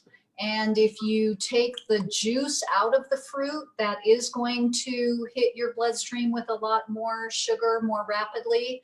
But I just don't think anybody has any reason to be afraid of natural sugar in fruit. Especially for diabetes, we know that it's really the fat in the cells that is causing insulin resistance, not so much sugar. A symptom is that sugar builds up in the bloodstream, but it's because the glucose cannot get into the cells because of fat. So I think the fiber is the most important thing, and it's a natural sugar. It hasn't shown any problems, just like starchy things like rice. You've got millions of people, billions of people in Asia who have eaten white rice for centuries and they never had a problem with diabetes. So I just think you have to look at the sugar in fruit differently than you do added sugars. And so the good news is we can enjoy lots of nice desserts. Yes. Were there other questions? I'm looking a little bit at Facebook. I know some others may be looking as well. Dilip, there was a question, and I've been looking for a response, but I'd like to ask all of your opinion. The apple crisp, someone asked to make that nut-free, which I talked about the tiger nut flour, but also grain-free and seed-free. And that's a tough one. If anyone has any ideas to have it be Susanna, all of the. I wondered if when they said grain-free, if they were looking for gluten-free, because you can get gluten-free oats. That's right. Right. Or, yeah, or it could be puffed or cracked rice or puffed quinoa, or I don't know, something might be made crunchy, but I didn't understand what they meant 100% grain-free. And it's a tough one, like you said. Yeah, because the tiger nut flour is grain-free and it is nut-free. It would be seed-free. So maybe I'll try to find that person and find out more information. And that person is Anjali Lati, and she just posted, she's mentioning grain-free. Okay. Well, so I missed the recipe because I was teaching a class, but there is also garbanzo bean flour. I'm just wondering if that would work. Ah, good idea. yeah, it might. That might be an option. I used, Karen, in the original recipe called for almond meal, which I have a son with a tree nut allergy. So I use tiger nut flour, which is again, that it's a root vegetable, so it's something that is really great to use in baking for nut-free. So, you know, that garbanzo bean flour, I don't think it would flavor it that much with the other ingredients, so that might be an option. I would also say it's possible, I'm racking my brain what they could put on top of that, but maybe just some shredded coconut, which would lightly brown in the oven as just a topping. Anjali responded, no legumes either, so chickpea wouldn't be an option for her. There are some people, legumes, you know, is one of the things in the power play. They're so helpful, but we have to work with what our bodies, what any limitations our bodies have. And there are some a small number of people who have problems with legumes. I'm glad I'm not one of them. Yeah.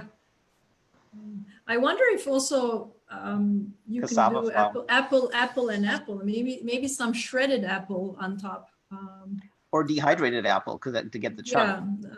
So and together with the shredded coconut, it might just become nicely crumbly.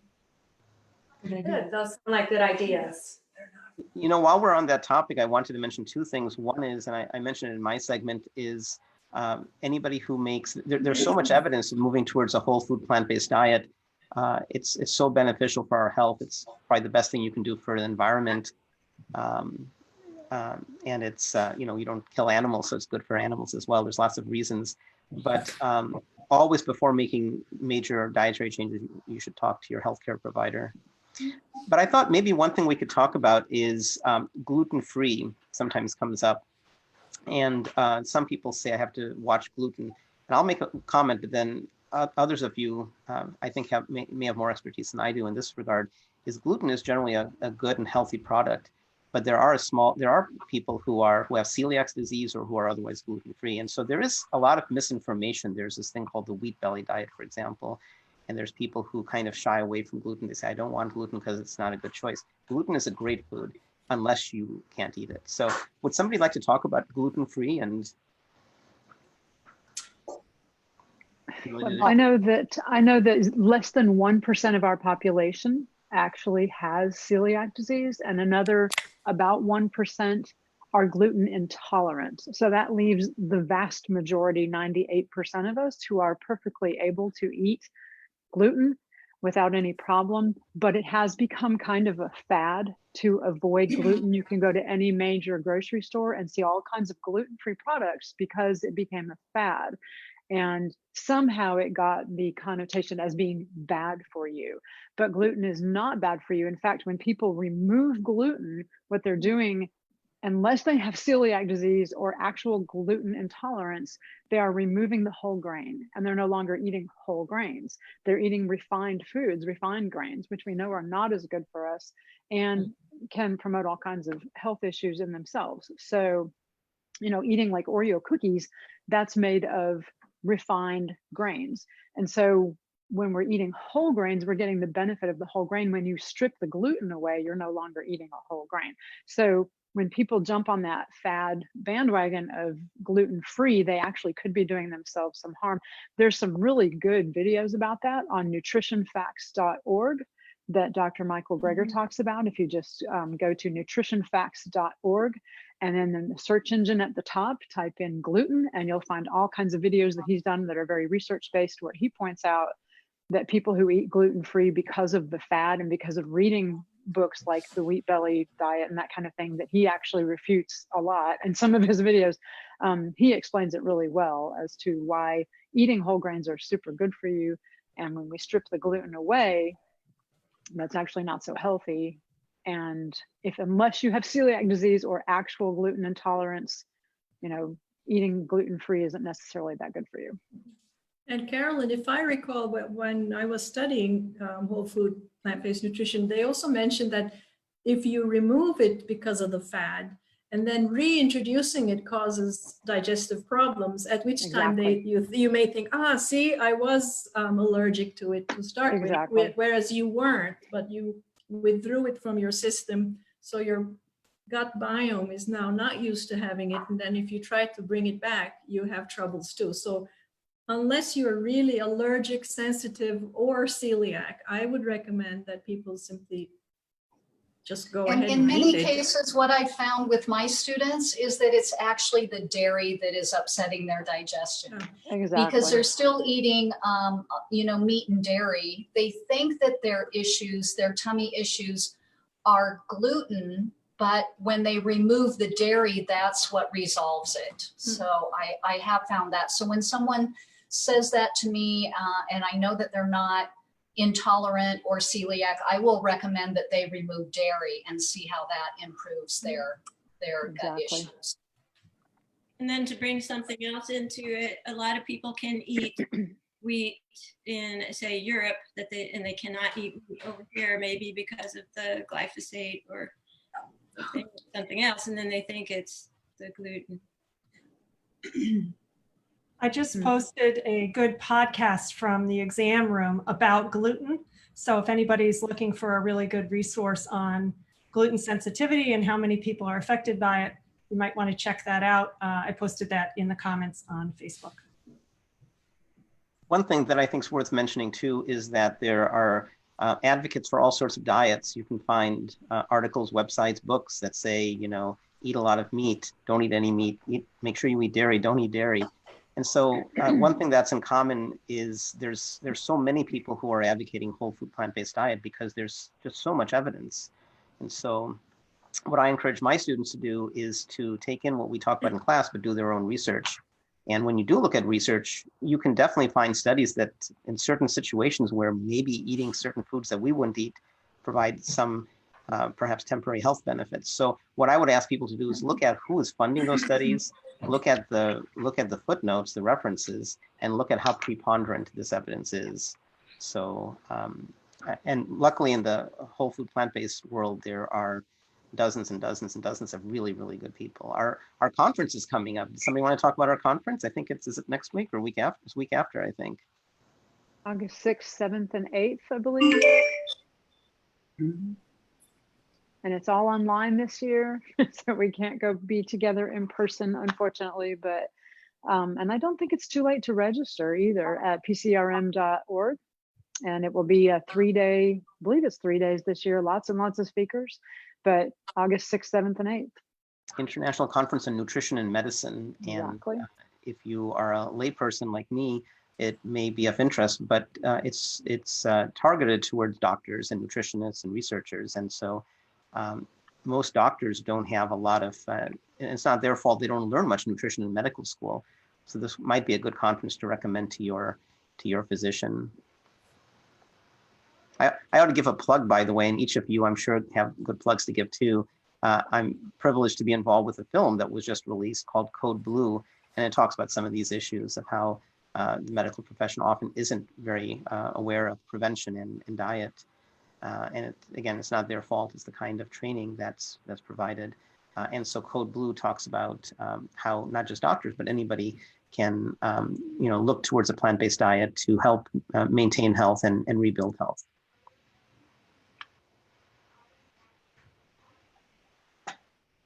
There's another question.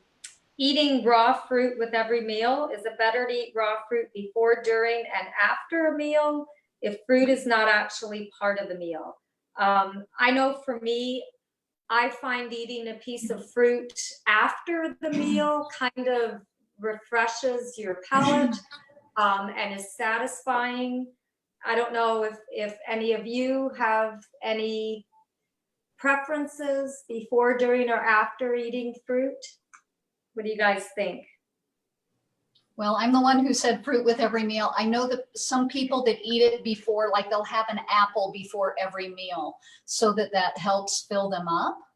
But we usually treat ours as a dessert. So we have a beautiful platter of fruit and it's kind of like our dessert. But I don't think it really matters.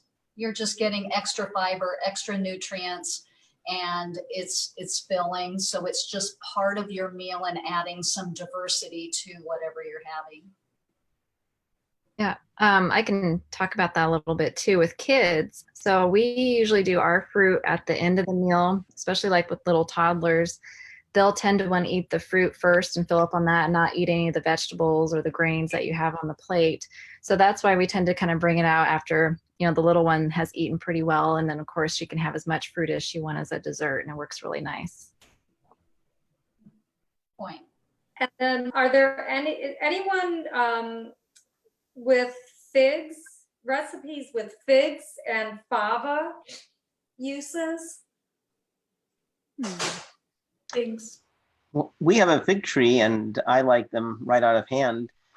But just like a couple of us talked about grilling, I talked about grilling peaches and nectarines. Figs are wonderful grilled or skillet cooked. Just a little bit of heat. Heat brings, for juicy fruits, brings the sugars, the fructose especially, to the and the sucrose to the surface, and it gives a nice caramel-like flavor. So it doesn't take long.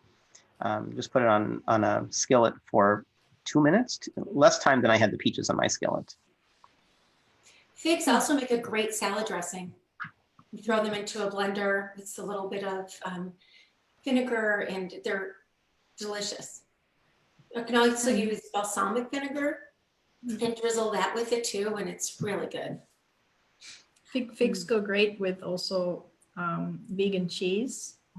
Just last week we were, believe it or not, in a mountaintop village of 50 people only. There was a top-notch, world-class vegan restaurant, and we got a beautiful platter of fromage.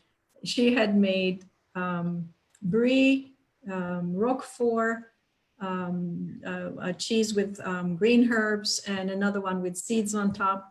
And as a garnish and accompanier, there was fresh figs on the side. And that was just awesome. I don't make my own cheese. I should, because it was awesome. But I have 25 fig trees in my garden, so I know one use for them. That's wonderful.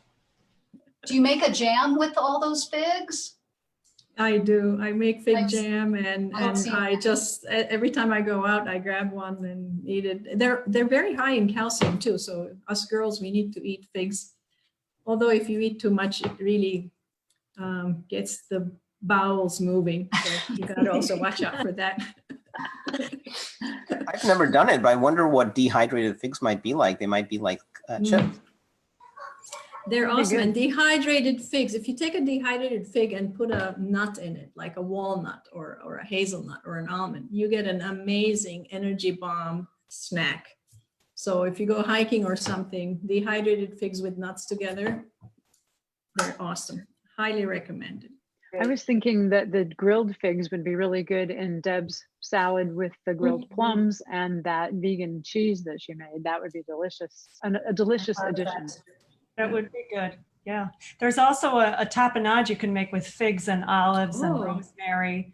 So that could be very tasty. I've had figs on like a vegan pizza, like going with the cheese, and it's I think it was like grilled, and it was really good on a pizza. So that's another option. They're good frozen too.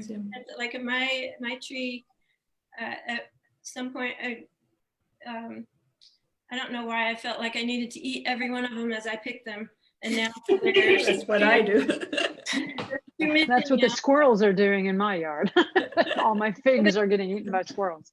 No birds, no squirrels. I get them all. Even the ones that are too high, they dry themselves and they fall off, and I eat them. Hornets eat mine. We get these giant hornets, and they love the figs. But I put them in the freezer, and they're good right out of the freezer. You don't have to wait to pop them out like a popsicle or some kind of frozen. And good that idea, Karen. I'm going to try that. That's actually a good trick. And Anjali wants the fig tapenade recipe posted. So one of us perhaps can do that. Fig tapenade. Yeah, I can do that. Yeah. That sounded awesome. Yeah, figs are easy to grow.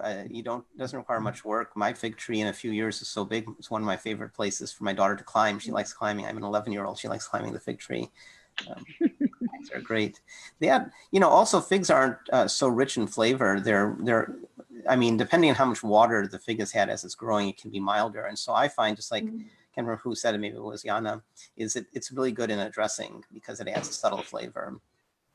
And one thing I wanted to mention is another trick with fruits of all kinds, especially grapes, none of us covered grapes, is freezing them. So fruits are already so sweet, and I don't know the biochemistry of it. Maybe somebody does, maybe somebody here does. Cody, you teach nursing, so you may know this, but when you freeze a grape, it ends up tasting so much sweeter. My daughter loves this candy just popping in her mouth.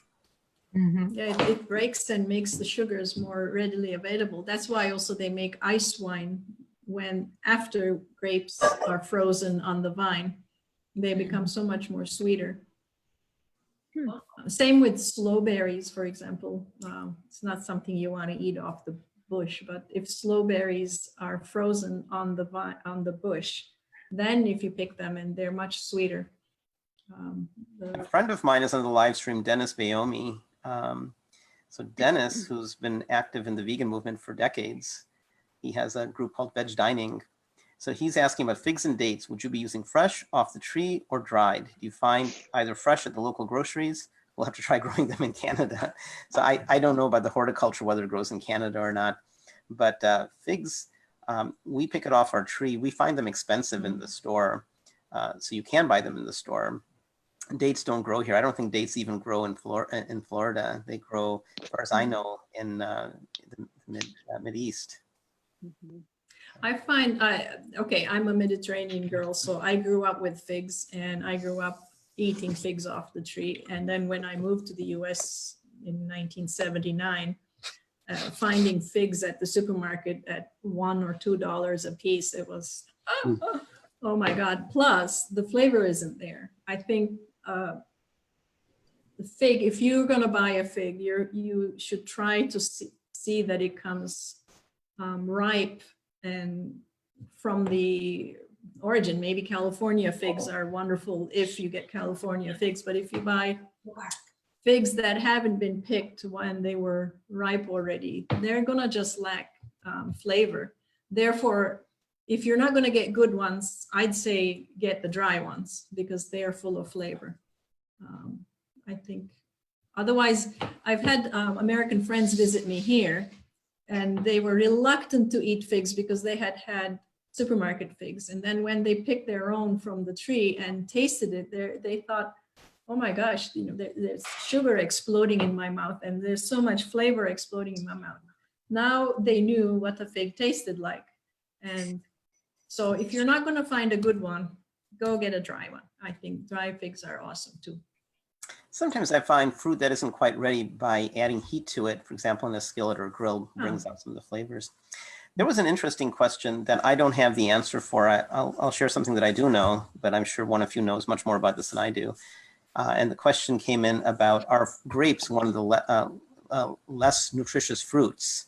And I'll say two quick things, but then I'm sure one of you has much more information on that. Let's talk for a second about alcohol.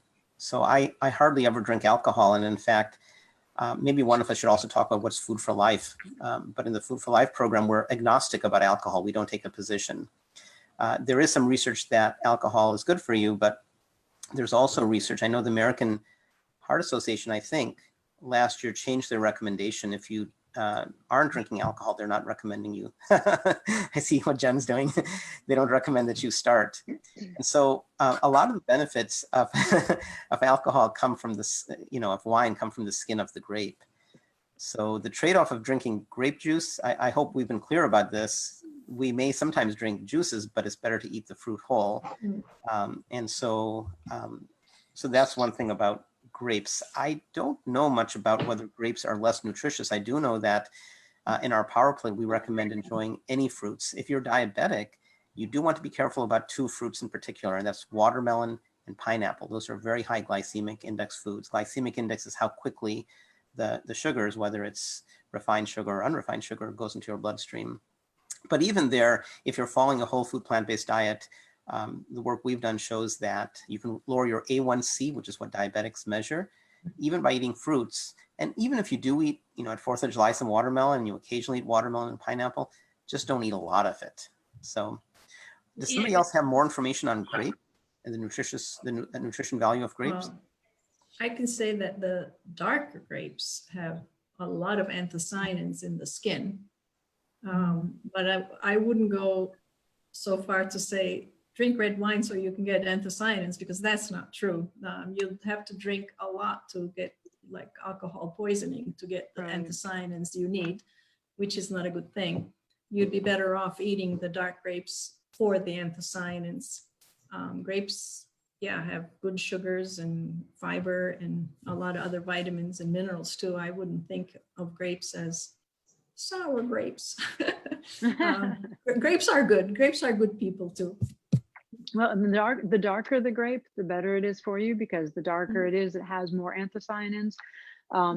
And like I put them in the smoothie, not the smoothie, the popsicles that I made today. You could probably drink it as a smoothie if you wanted to, but that's one of the reasons I put the black seedless grapes in it, is because it has more anthocyanins, and because, as we said earlier, when you freeze them, they become sweeter. So you don't need to add, I mean, you could add maple syrup or agave or whatever to that popsicle recipe, but as the grapes freeze, they do, you know, even in the popsicle, get a little sweeter. So it wasn't much sweetener that I added because I added purple grapes. So. And eat any fruit. If you eat it with greens, you're gonna like lessen the effect of the sugars. So you put it, like chop it up, put it on a salad, you get the taste of the fruit in every bite, but you're also getting other nutrients. I'm looking forward to trying the dish that I made today. It goes around the power plate. It has kale, it has wheat berries, it has black beans, and what am I missing? Peaches. And peaches. So that'll be kind of fun. I've never made that, but I've made similar combinations, so I'm pretty confident it'll be pretty good. Does anybody want to talk about organic fruit versus not organic fruit? You know, I think the best thing we can do is eat the healthiest food you can afford. So if that means organic versus, I mean, I think eating non-organic, eating conventionally grown from your local farmer's market is always a good idea to eat locally. But I think organic is probably the best. But if you can't afford that, then eating conventionally grown fruit is better than eating meat or dairy. So eat the healthiest food you can afford. I find that buying the organic fruit frozen is usually a little cheaper. It's a little more reasonable for frozen fruit. But I agree. I tell my students that most of the studies that show the benefits of a plant-based diet were not restricted to organic foods. So just as you said, focus on eating the healthy foods. And I buy organic when it's affordable, or some things I just happen to like better, or certain things that I eat a lot of, I try to get organic. But I think there's enough overwhelming things for people who are just starting out. I just tell them, don't worry about the organic yet. You'll move more toward organic foods as you go along, I think. Right. And the Environmental Working Group has a lot of good information about that, ewg.org. You can go and see their Dirty Dozen every year. They list the top 12 most pesticide-laden fruits and vegetables we have. And it seems invariably that strawberries and spinach always end up somewhere in the top 10. So those are in the top 12. Those are ones that I tend to not eat unless they are organic, just because of how much pesticide they're putting on them. But, you know, every year they update that list. So ewg.org, the Environmental Working Group, and look for the Dirty Dozen. And those are the ones that you want to try to eat organic.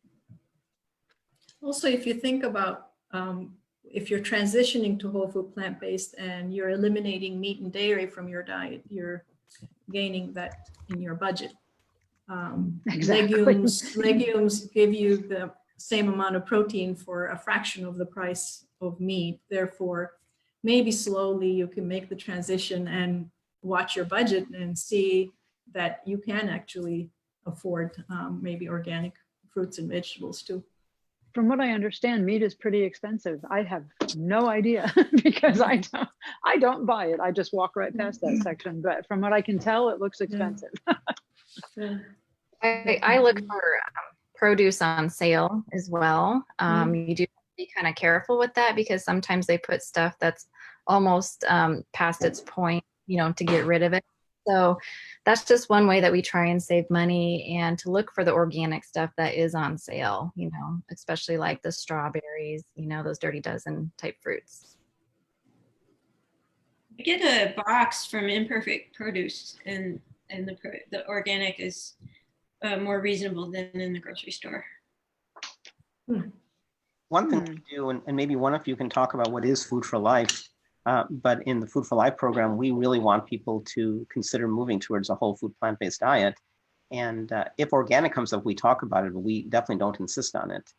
Absolutely. But I want to tell a quick story. So a few years ago at Duke, maybe 3-4 years ago, I was asked to give a talk on whole food plant-based eating, which was easy for me to do. But then they said, can you give a second talk on a controversial topic? And I did. I talked about organic. So hopefully one of you in a moment will talk about Food for Life, that it's evidence-based. It turns out, if you look at the research, at least as of 3-4 years ago, hopefully it's changed, there wasn't a lot of research that showed organic made any difference from a health point of view. And so that was what my talk was. That was the controversial topic, that organic doesn't seem to make a difference in health outcomes. That said, I think that the research is lagging behind practice, and I'm pretty sure it doesn't seem to me that it would be helpful to be ingesting chemicals. I know for sure that it's not good for the farmers when they're using these kinds of chemicals. And so I take lead from my wife. Usually I do the grocery shopping, but when she shops, she tries to buy 100% organic. When I buy a watermelon or something with a thick rind, or maybe even an avocado, I sometimes opt for the not organic. But I think because of my wife, Sangeeta, I've been much more aligned towards organic. And lately, my shopping cart has been pretty much 100% organic. I find oftentimes, and somebody else said this, that frozen is a cheaper way to buy organic. It's available often year round. And often the organic, it's not just fruit, it's also vegetables, it's kale, is cheaper than what's in the fresh produce because of their mass production, and it's fresh picked and frozen, so it's often it's usually very good. So frozen is a good option. But would somebody like to? We've never really said much about what is Food for Life, what is PCRM. Maybe one of us could say something about PCRM, and one of us could say something about the classes. So, Deb, I think you're one of our newer instructors, aren't you? So you've been through the training most recently. Well, yeah, I completed the training about a year ago in May in Washington. PCRM is based in Washington, the Physicians Committee for Responsible Medicine. It is a nonprofit, one of the leading nonprofits in the plant-based movement, and also has a very strong focus on eliminating the use of animals in medical research. So it attracts a wide variety of audiences. The Food for Life program specifically was started almost 20 years ago. And there are Food for Life instructors not only all over the country, but as Janin is evidence of, all over the world. And Janin was in my Food for Life training, and it was delightful to get to know her. So there are people like us throughout the United States and internationally. You can find a Food for Life instructor in your local area by going to pcm.org. There is a way to search as people might be in your area. And if it weren't for COVID, we would all be teaching our classes in person. Some of us might be doing that a little bit now, depending on the geography, but most of us have moved to Zoom for the time being. And so we welcome anybody who wants to take a class to look up your local instructor, or if you're interested in participating in the training itself, you can also find information about that on PCRM's website. They tend to hold it only a couple of times a year, so definitely pay attention to whatever application deadlines there might be. And as was mentioned earlier, check out the International Conference on Nutrition and Medicine coming up in early August as an example of the types of issues and experts that PCRM draws on for all of its curriculum.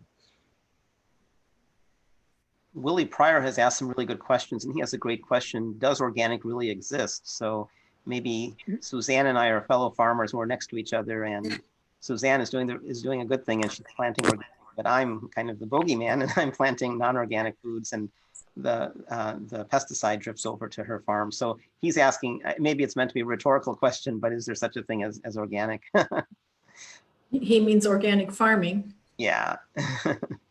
there is such a thing as organic farming. And I mean, okay, we don't promote it because our goal is to promote that we eat vegetables, be they organically grown or not. But as an environmental scientist, with my other hat, I would like to recommend that people, as we recommend to switch to whole food plant-based, I would also recommend for the greater health of the earth to switch to organic farming and organic products. I think as the demand grows, the prices will fall as well. So I can't deny that organic farming, due to the lack of the harmful chemicals, is definitely much less harmful to nature than conventional farming, which is, by the way, conventional since Second World War. Right. Because it was all a matter of using the leftover chemicals from ammunitions, etc., that got to the fertilizers and pesticides, etc. So conventionally, our forefathers didn't farm like this. I think it would be nice to go back to pre-World War II ways of farming and providing healthier foods, healthier for the environment and the earth, and healthier for us.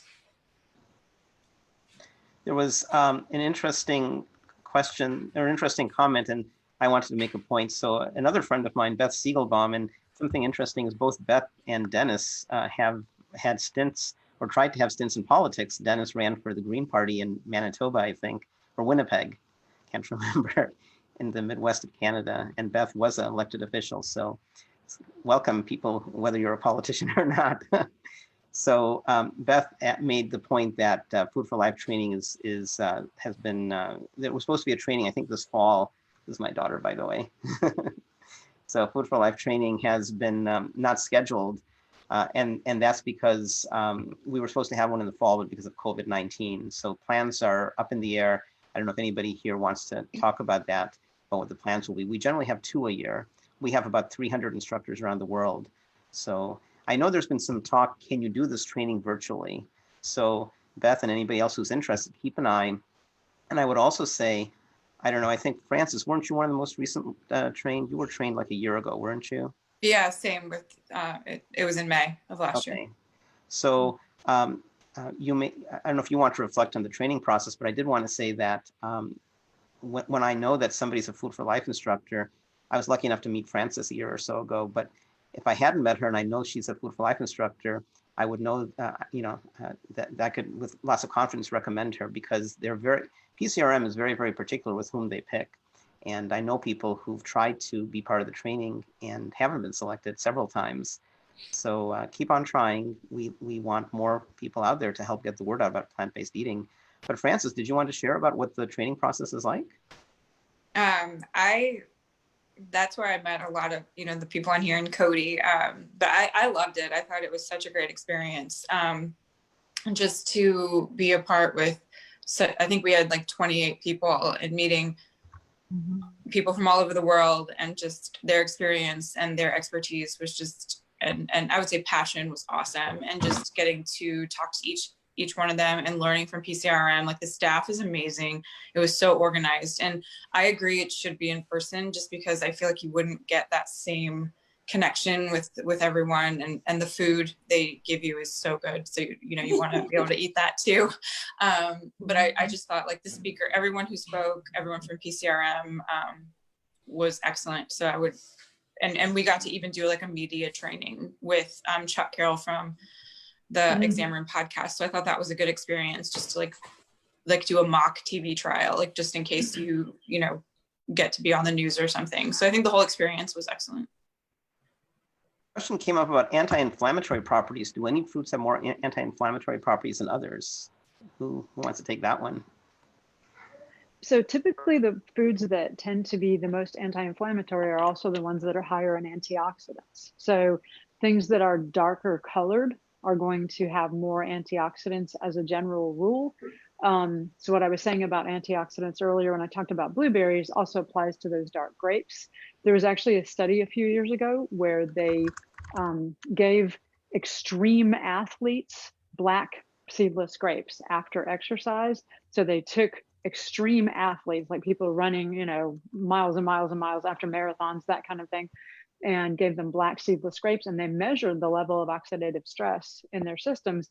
And the people who ate the grapes versus the ones who didn't get the grapes had less oxidative stress, also had less soreness after exercise, which probably indicates also less damage to their muscles. So yeah, so the darker the better, like dark blueberries, the dark cherries, which also I know, I remember that Francis said, you know, they're really good for after exercise. Same thing with blueberries and the black seedless grapes. So those would also be very anti-inflammatory. But you know, as a general rule though, all fruits and vegetables, grains and beans are way less inflammatory than eating animal-based products, which are the cause of inflammation in our diets. So, you know, eating any fruits, vegetables, and grains and beans is going to be more anti-inflammatory than eating animal-based products.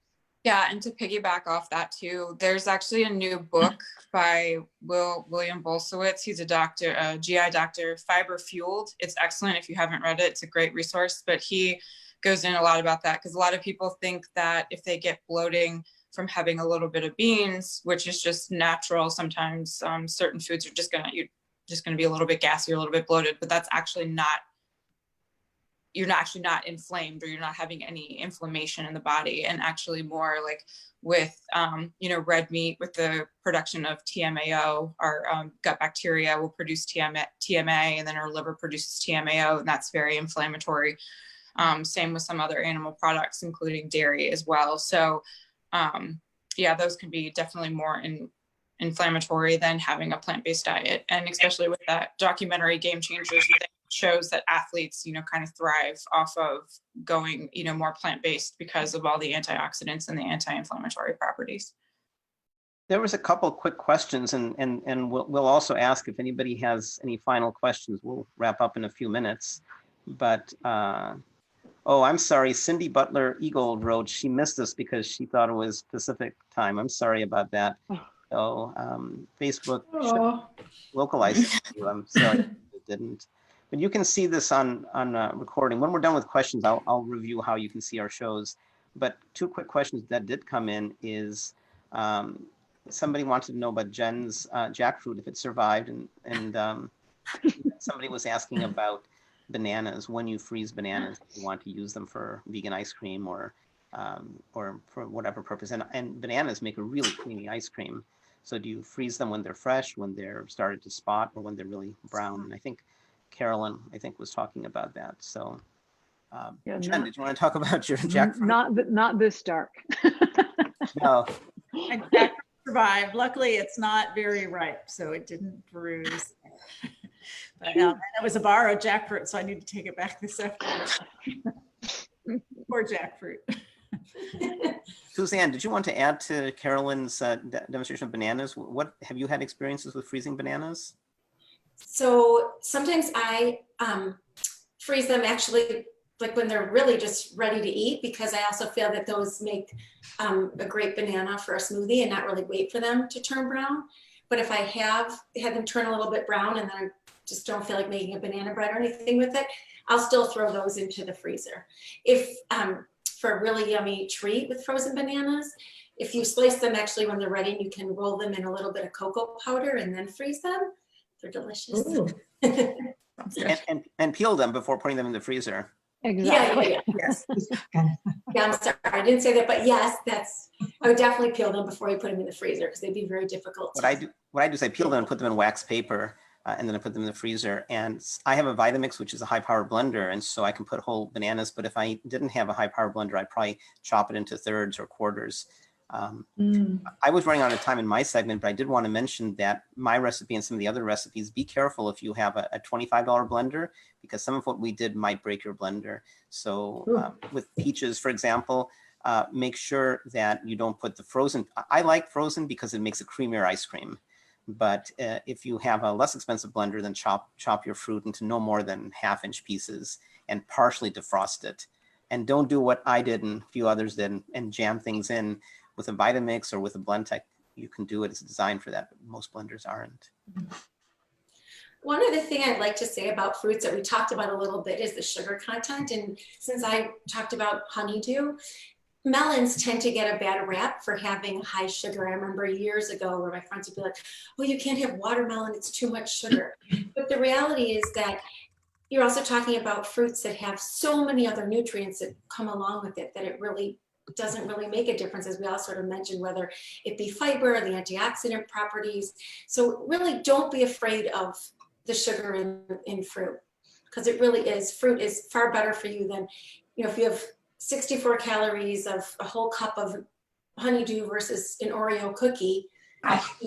You're right. Years ago, like the late 90s, it was all about, counting your calories. And I'd rather have an Oreo than, that watermelon that's way too high in sugar. So you really have to pay attention to what you're eating and not just the calorie content or the sugar content, but the whole purpose of that fruit and the antioxidant properties and the fiber that's within them, and the vitamin C and B vitamins and folate and potassium and magnesium, and really that they provide so much for your health that give you energy and just make you feel really good. Pat Murphy has a great question. What do you think about eating banana peels if organic? And I defer to anybody who wants to take that. I have a quick funny thing to say at the end, but see if somebody else wants. I have recently seen a recipe for banana peel bacon, which sounds fascinating, and I would only use organic for that, but I haven't tried it yet, so I would love for somebody to let me know how that is. I love the peel for my garden, and we buy organic bananas. So I don't think I would try the peel, but maybe Carolyn could share that recipe. And here's a great question from Diane Williams about seedless versus seeded watermelon. What is the question? Whether it's better for you or not good for you, or? Diane Williams, maybe talk about the seedless versus seeded watermelon. So should we be suspicious when we end this? I have just a couple of steps away from me a seedless watermelon.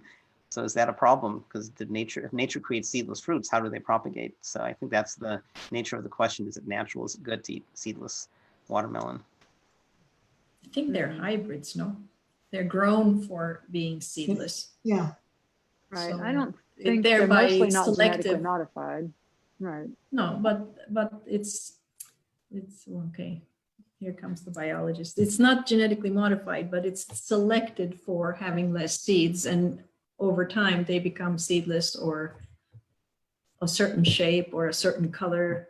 So fruits and vegetables are bred to our visual pleasure, our taste pleasure, and convenience. Seedless watermelon is much easier. You don't have to go spitting. I used to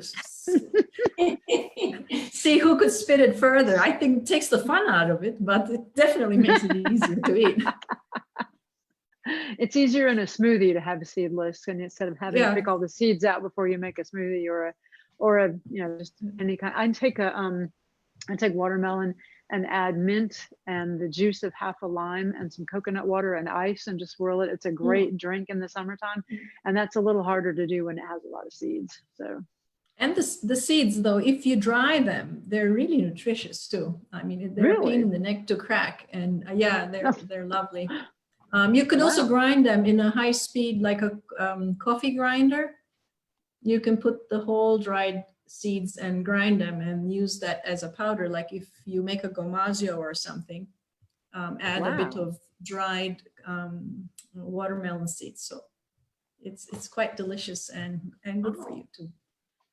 We are thinking of winding down because looks like there's no more questions. I just wanted to mention something, and we'll see if anybody has a very last question for any of us. But you can do this. I hope you enjoyed this. Please like So Many Cooks in the Kitchen on Facebook. Some of your friends may not have been able to join you because they're not on Facebook. So the good news is Plant-Based Network has picked us up. It's taking a little while to get our first show out, which we did 2 months ago, but hopefully in the next week or two, we'll start getting some episodes out. Plant-Based Network is a very nice free resource, and they have already dozens of shows on a variety of topics, on food, on nutrition, travel, vegetarian travel. It's a good resource. So I encourage you to look at Plant-Based Network. And once our shows, what they're going to do is edit our shows, and they're probably going to package them so there's like 3 cooks at a time. So for example, with the beans episode, Cody Stubbe, who's one of the cooks today, Cindy Thompson, who isn't here today, but one of the cooks, and myself, we're going to be in the first episode. And then he's breaking it up based on time. It may not be the same order we present. You can also see the shows on Facebook. So this is recorded. If you come back very soon, like within a few minutes, you can see the whole show, and you can see our old shows. And we've already posted links, and we can do that again. So yeah, Willie Pryor's asking for a link. Could somebody add in Facebook? Because I just looking on my phone, the Plant-Based Network link. I think it's plantbasednetwork.com. They have a new magazine that they just started publishing, which is really good. I was lucky enough to submit an article for that about eating well in COVID-19. Does anybody, before we end, want to do a quick promotion about something cool you're doing online that anybody can join? So fflclasses.org lists all of our classes. Would somebody put that in Facebook, fflclasses.org? I put it in already. Okay, great. Does anybody want to say anything before we wrap up? Well, thanks to the studio audience. So like Jana said, that when things go bad, you make lemonade out of lemons, and that's what we've done. So with COVID-19, we can't reach our students directly, but we can reach all of you on Facebook, and then in a few months or a few weeks, folks on Plant-Based Network. So in a sense, that's a good thing. We're reaching more people. So keep an eye on our Facebook page. And who wants to talk about our next show? So we haven't set the date yet. It's going to be roughly a month from now. So many grains. Power plate, whole grains. Yep, so many grains. Sometime in August. Sometime in August. We're full of ideas, and when we started this project, we started talking about what we could do, and I think amongst all of us, we had almost an infinite number of ideas. So we're starting with the power plate, and then we haven't decided what was going to happen after grains, but could be casseroles, could be fall squashes, it could be any number of things, cooking techniques, waterless cooking, pressure cooking. So there's tons of ideas. I don't think we're going to run out of ideas, so stay tuned. So thanks everybody for joining, and stay in touch. Bye. Bye. Bye.